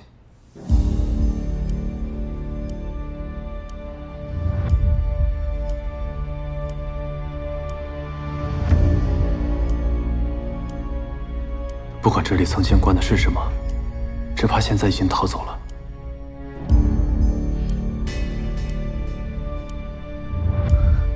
灯给我。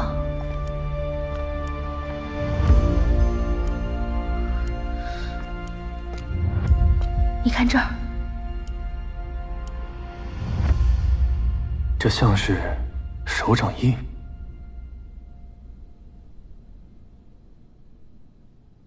看来不是阿胶，是人。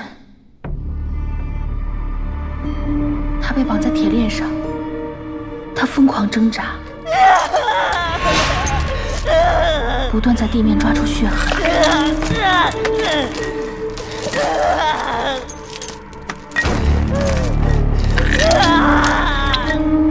终于有一天，他挣断铁链逃了出去。对，一定是这样。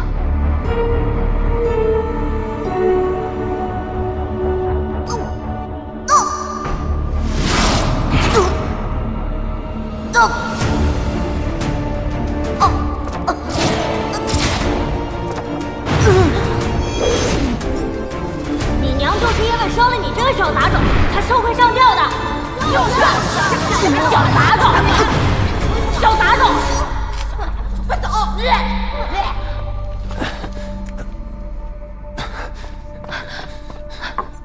怎么了，大人？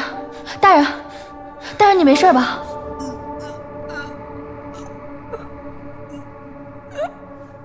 大人，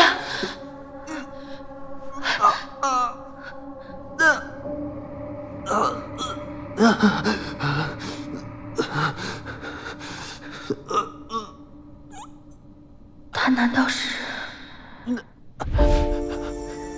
潘越怎么还不来呀？都说好了一起去桃林放风筝的。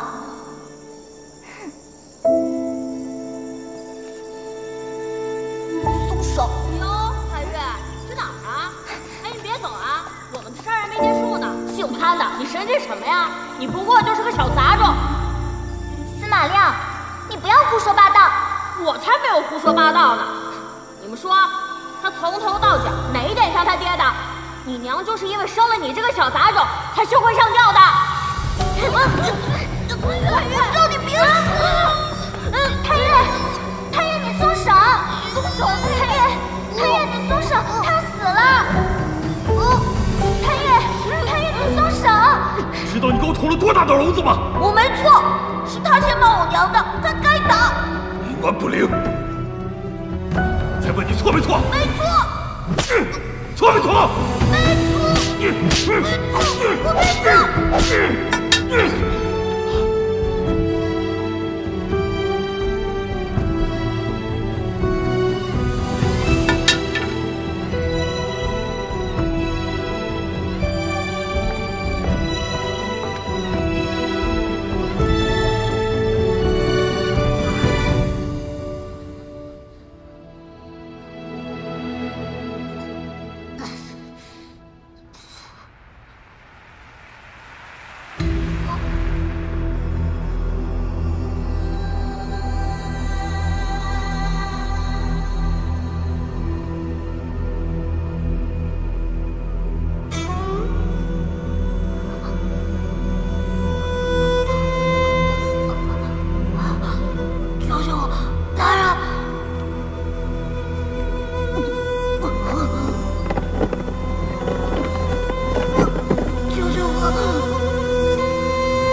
碰倒衣服架，衣帽掉了一大堆，4个脑袋3条腿。看着我，潘越，看着我，没事没事，看着我，看着我。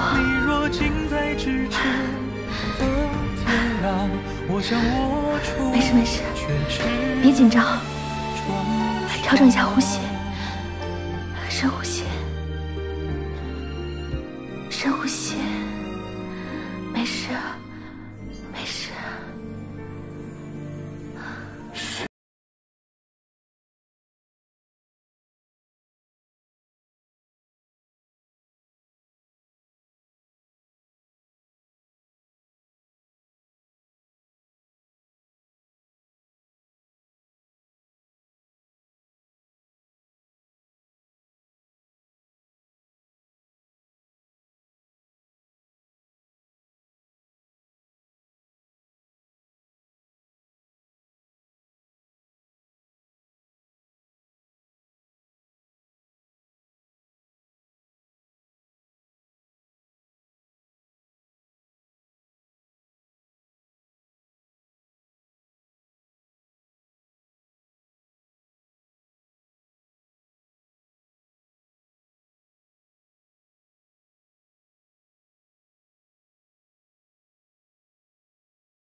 卓老帮主离去多年，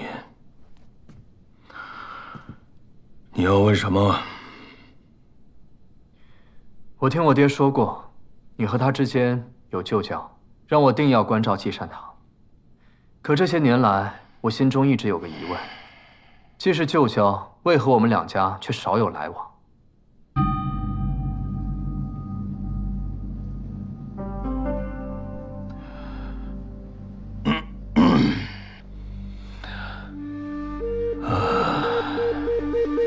既然你爹没有告诉你，那就是不想让你知道。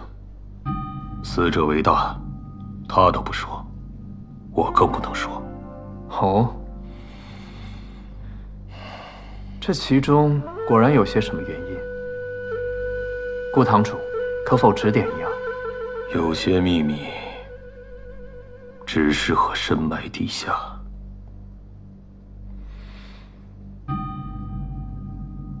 我明白了。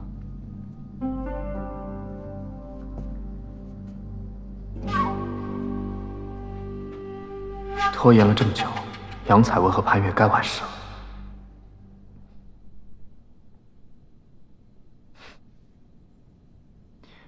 既然该问的都已经问清楚了，那便不再讨扰顾堂主了。我们走。是。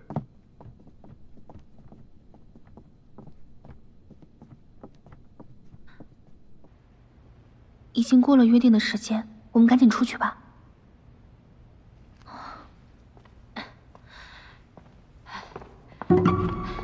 有人来了，快藏起来！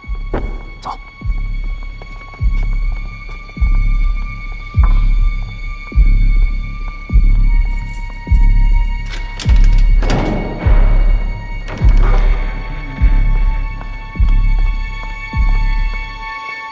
出来吧。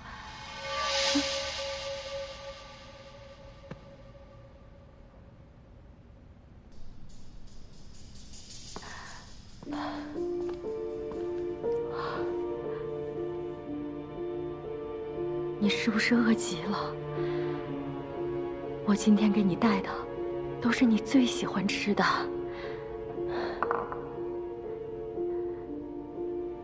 珊儿，给你爹认个错吧，你终究是他的孩子。只要你愿意认错，你相信娘，你爹他一定会心软的。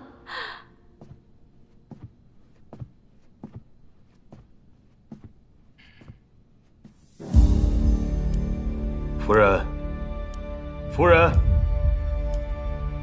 来人！夫人呢？风采还在屋里啊。赶紧去找。是。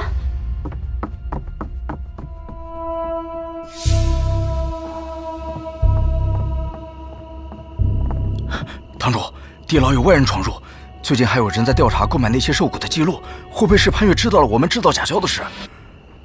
怪不得卓兰江跟我磨叽这么长时间，潘越还是一心于我，来了就别让他走了。是。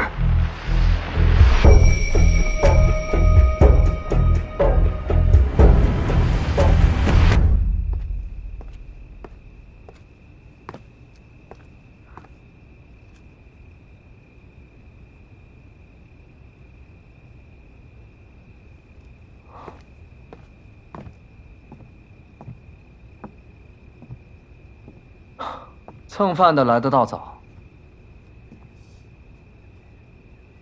我蹭的是我杨姐姐的饭，她是天下第一有钱人的妹妹，碍着你了。我是怕某些人惹了事，拿朋友当挡箭牌。我只拿讨厌的人当挡箭牌。讨厌的人只怕你惹不起。小二，哎，客官，您吃点啥？烤鲈鱼、炒微菜、地鸡炖肉、云台豆腐汤，烤鱼少盐椒皮，微菜要脆不要烂。再上一坛桂花酿，酒先上，其他先备着。只要我的朋友一进门，立马做。好嘞，您稍等。每一样都是杨姐姐爱吃的东西，这卓兰江对杨姐姐是不是好过头了？他那时会为杨姐姐伤心买醉，后来又一心要帮杨姐姐报仇，没想到这家伙竟还真是对杨姐姐痴心一片呢。你这么盯着我做什么？我脸上长花了？谁盯着你了？不要脸！说吧，打什么鬼主意？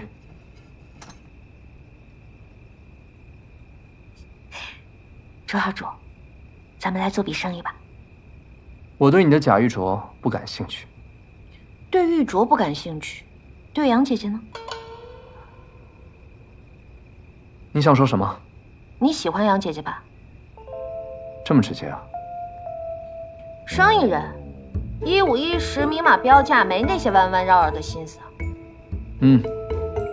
我喜欢，所以呢？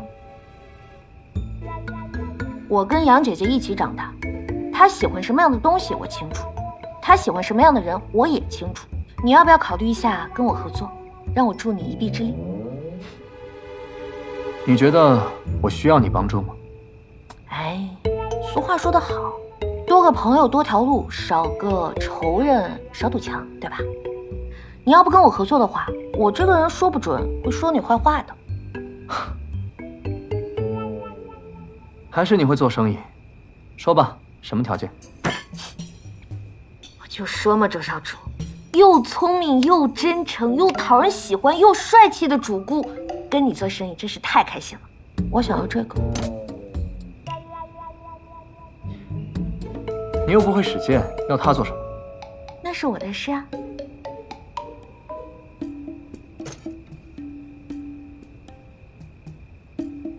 希望你货真价实。我肯定童叟无欺。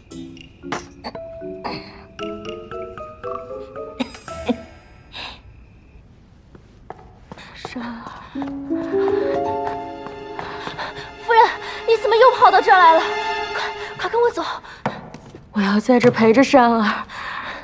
少爷5年前就离开这儿了，我们快走吧，走，走。珊儿，珊儿，珊儿。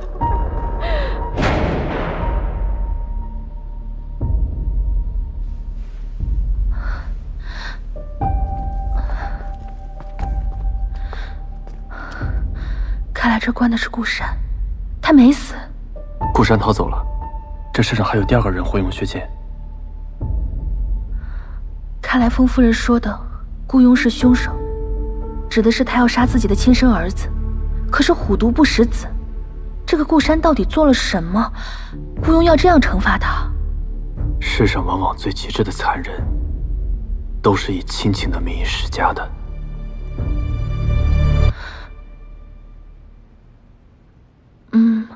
5年前，灯会案第1次案发，顾山很有嫌疑。可是顾庸为什么要撒谎呢？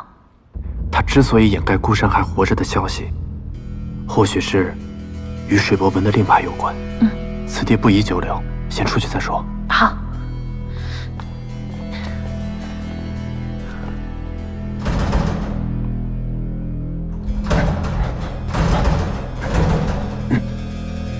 锁了。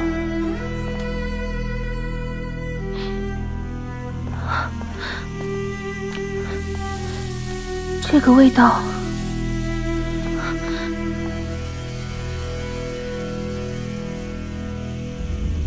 看来顾庸不想让我们活。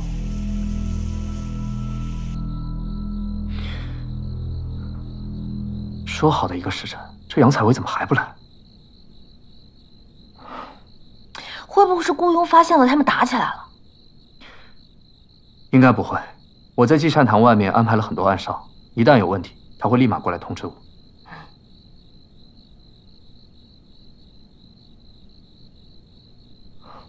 会不会是他们查到了什么，先回县衙了呢？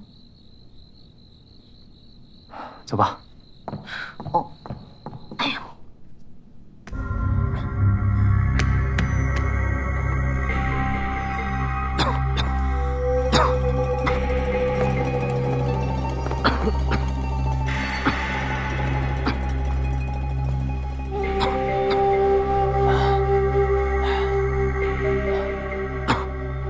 我们会不会真的死在这里？怎么，后悔来河阳了？你后悔吗？后后悔。我一直在想，如果我当初不来河阳，他是不是就不会死了？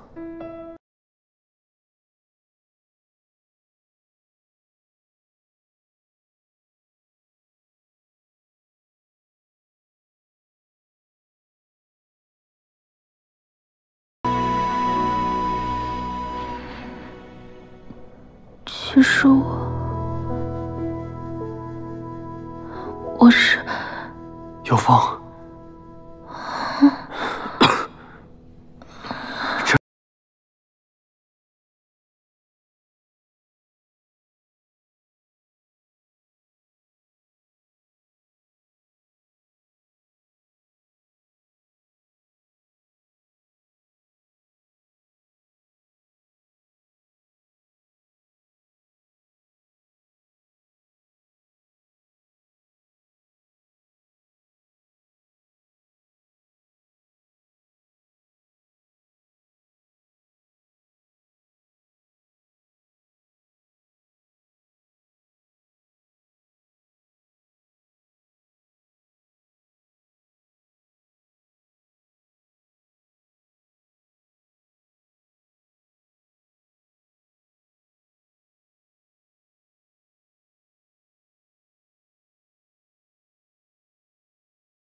好美啊！啊？你说什么？好美啊！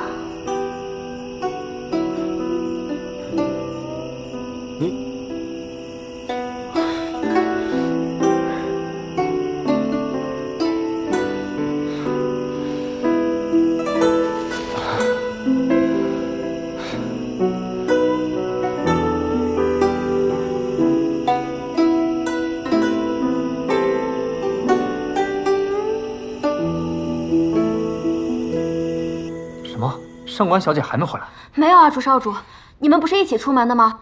会不会是小姐遇到什么麻烦了？哎，你去哪儿？去积善堂要人。你怎么要人？你有计划吗？来不及计划了，先过去再说。主少主，我跟你一块儿去。我也去。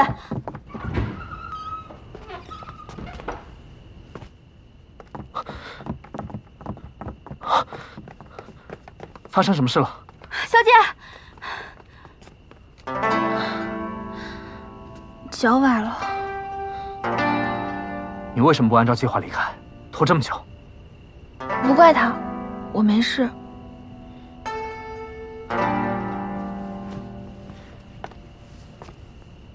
先披上吧。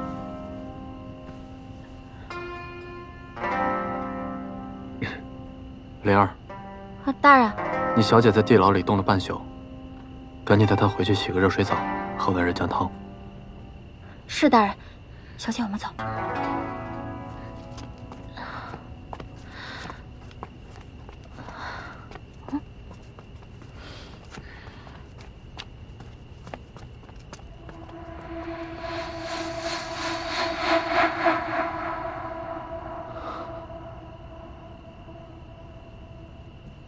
公子，喝碗热姜茶吧。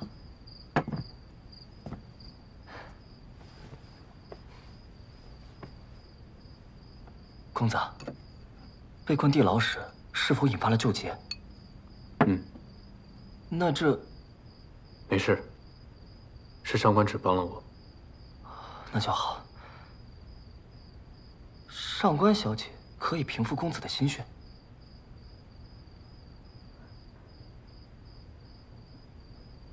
看着我，你看着我，潘越，没事没事，别紧张，调整一下呼吸，深呼吸，深呼吸，没事，没事的。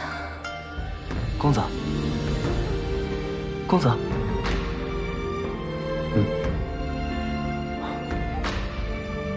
没什么，我有点累了，你先回去睡吧。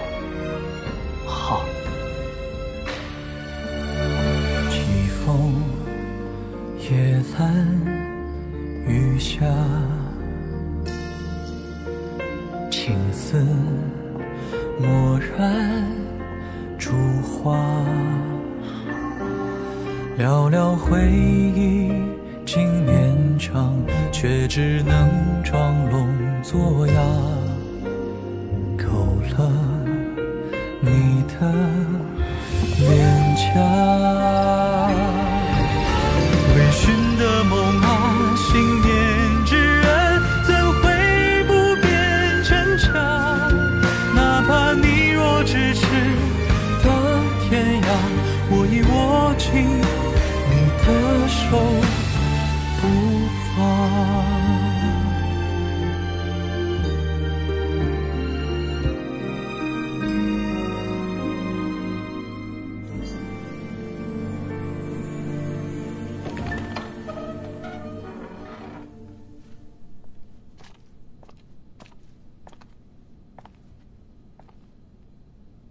潘公子，我们又见面了。昨日还是风风光光的御史大人，今日怎么沦为阶下囚了呢？郡主是来看我笑话的吗？我只是在想，若是当日你答应做我的驸马爷，看谁还敢动你一根指头。不过做人贵在识趣，你现在后悔也来得及。可惜，看来杨姑娘只能枉死了。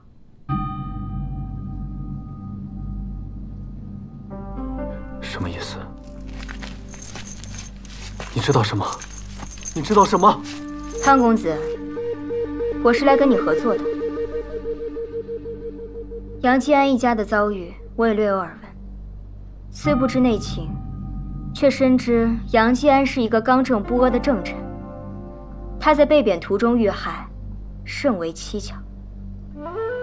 10年之后，他的女儿刚刚被你找到，却又意外身死，这很难不让人起疑。若说凶手是你，我定1000、10000个不信。你当日为了杨姑娘而拒绝我，心意如此坚定，又怎么可能害死她？定是有人栽赃陷害。我父亲告诉我，朝中有权臣在河阳培养自己的势力，意图不轨，而杨采薇一家被害，都与此有关。所以，只要找到杀死杨姑娘的人，就可以顺藤摸瓜，找到此人在朝中的靠山。这就是我要跟你谈的交易。我保你出去，你定要将此桩案子查个水落石出。你放心，皇上那儿有我。你要做的就是尽快查明真相，为国除奸。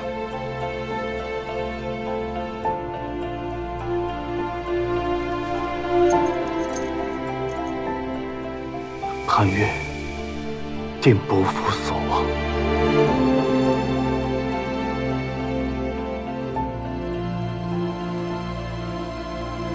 潘越啊，潘越，枉你自以为情根深重，苦寻旧爱，如今亡妻之冤未雪，你竟然关心起上官芷，你真是愧对因你而死的杨采薇，助你查案的郡主，信赖你的好友，更愧对你自己。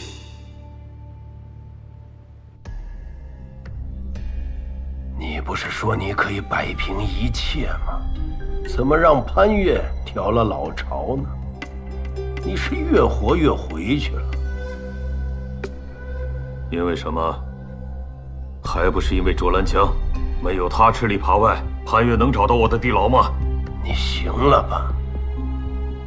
潘越知道了顾山的事，而我们的事，顾山又知道多少？知道你我的关系，而且令牌在他手上。卓兰江的事情就交给我吧，他从此以后不会再捣乱。我们当务之急，就是在潘越之前找到顾山。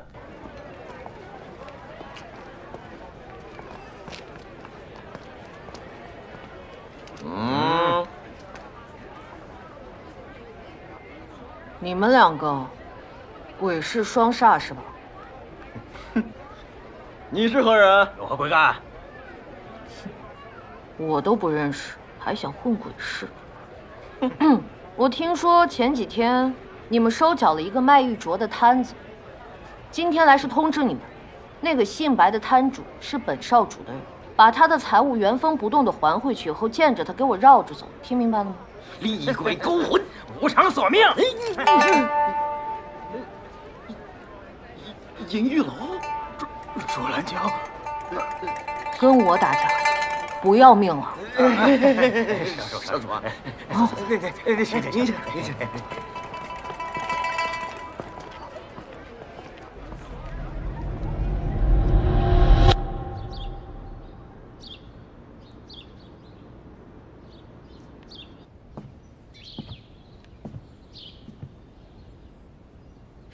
大人，早。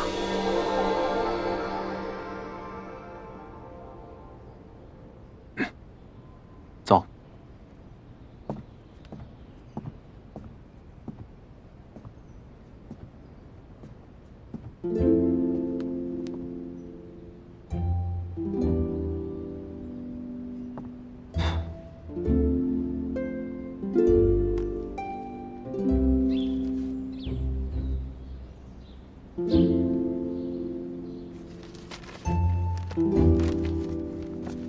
你不舒服啊？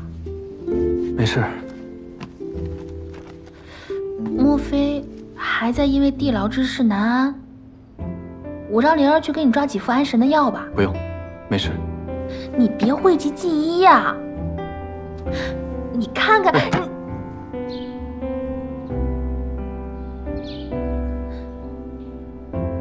你看，你看你双颊，面色都通红，神色都恍惚了。我去抓。不用，我没事。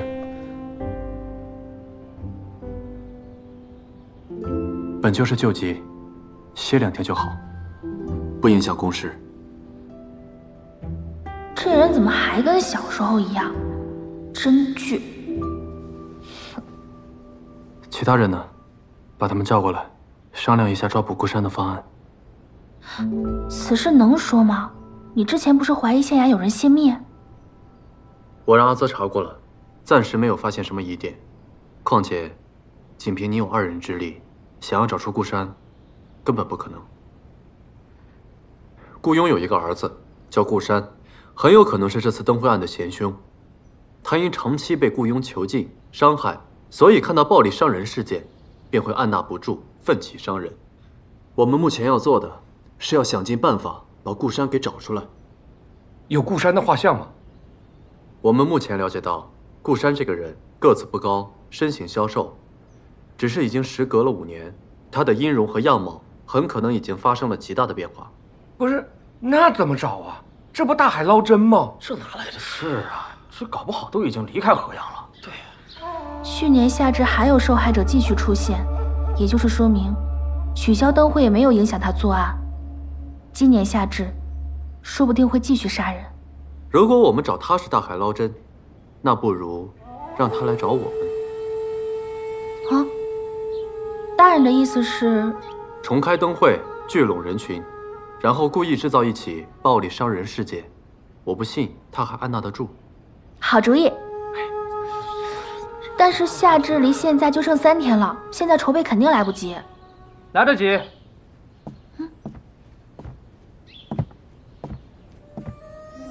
在河阳就没有银雨楼办不成的事。我就说，怎么忘了咱们的最强助力呢？那就多谢卓少主啦。你我之间的关系还说谢谢，未免也太见外了吧？灯会之事就由我们银雨楼和县衙联手举办，潘大人可有意见？我有意见，卓少主难道就不插手了吗？自然还是要插手的。县衙和银雨楼联合举办此次灯会，那一定是百灯争辉，美不胜收啊！错，重开灯会的重点不在于灯，而在人。这些年百姓接连出事，百姓内心恐惧，我们又不能拿着刀架着百姓的脖子，逼着他们来参加什么灯会了。所以现下的当务之急是消除人们内心的恐惧。恶交？对，这个好办。县衙张贴告示，恶交已除，重启灯会。大人，少主，恕属下直言，河阳百姓对这几年的灯会都已经有很大的阴影了。即使我们说了恶交已除，但是他们还是会觉得不太吉利。毕竟为了这几盏花灯，没有必要冒这么大的风险嘛。除了花灯，咱们加点别的。如果在河阳有这么一个人，他名声在外，从者如云，我们就在灯会上给他举办一个盛大的活动，比如花车巡游，然后呢，再以他的风姿为噱头，给他和他的追随者一个亲密互动的机会。你们觉得大家会不会趋之若鹜？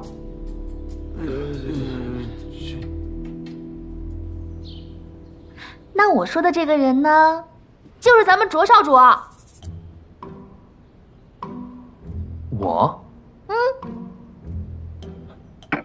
我们银雨楼的卓少主那是潇洒不羁，风采非凡，在河阳舍你其谁啊？更何况你以前都比较低调，很少以真面目示人。这次如果你能够公开露面的话，那定是风靡全城。虽然此事听着有些别扭，不过既然你已开口，那我就豁出去一回。卓少主说能出面，定是十分轰动啊，是不是？卓少主英勇无双，我不否认，只可惜河阳传闻银雨楼少主嗜血杀人，用他做噱头，只怕会适得其反吧。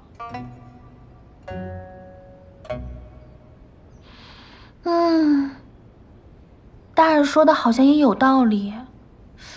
可是这么短时间内，到哪儿去找比卓少主更有吸引力的男子呢？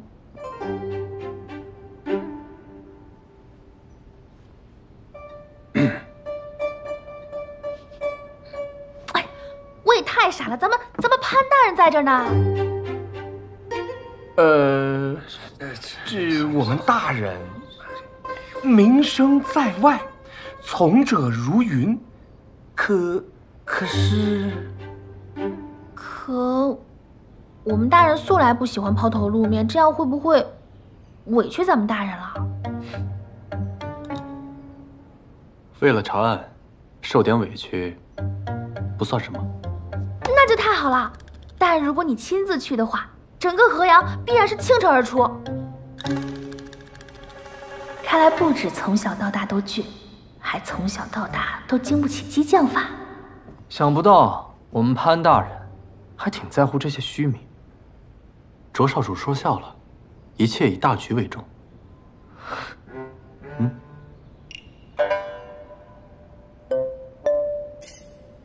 我们潘大人运筹帷幄，卓少主统揽全局，此次一定能擒拿真凶，力破悬案。擒拿真凶，力破悬案。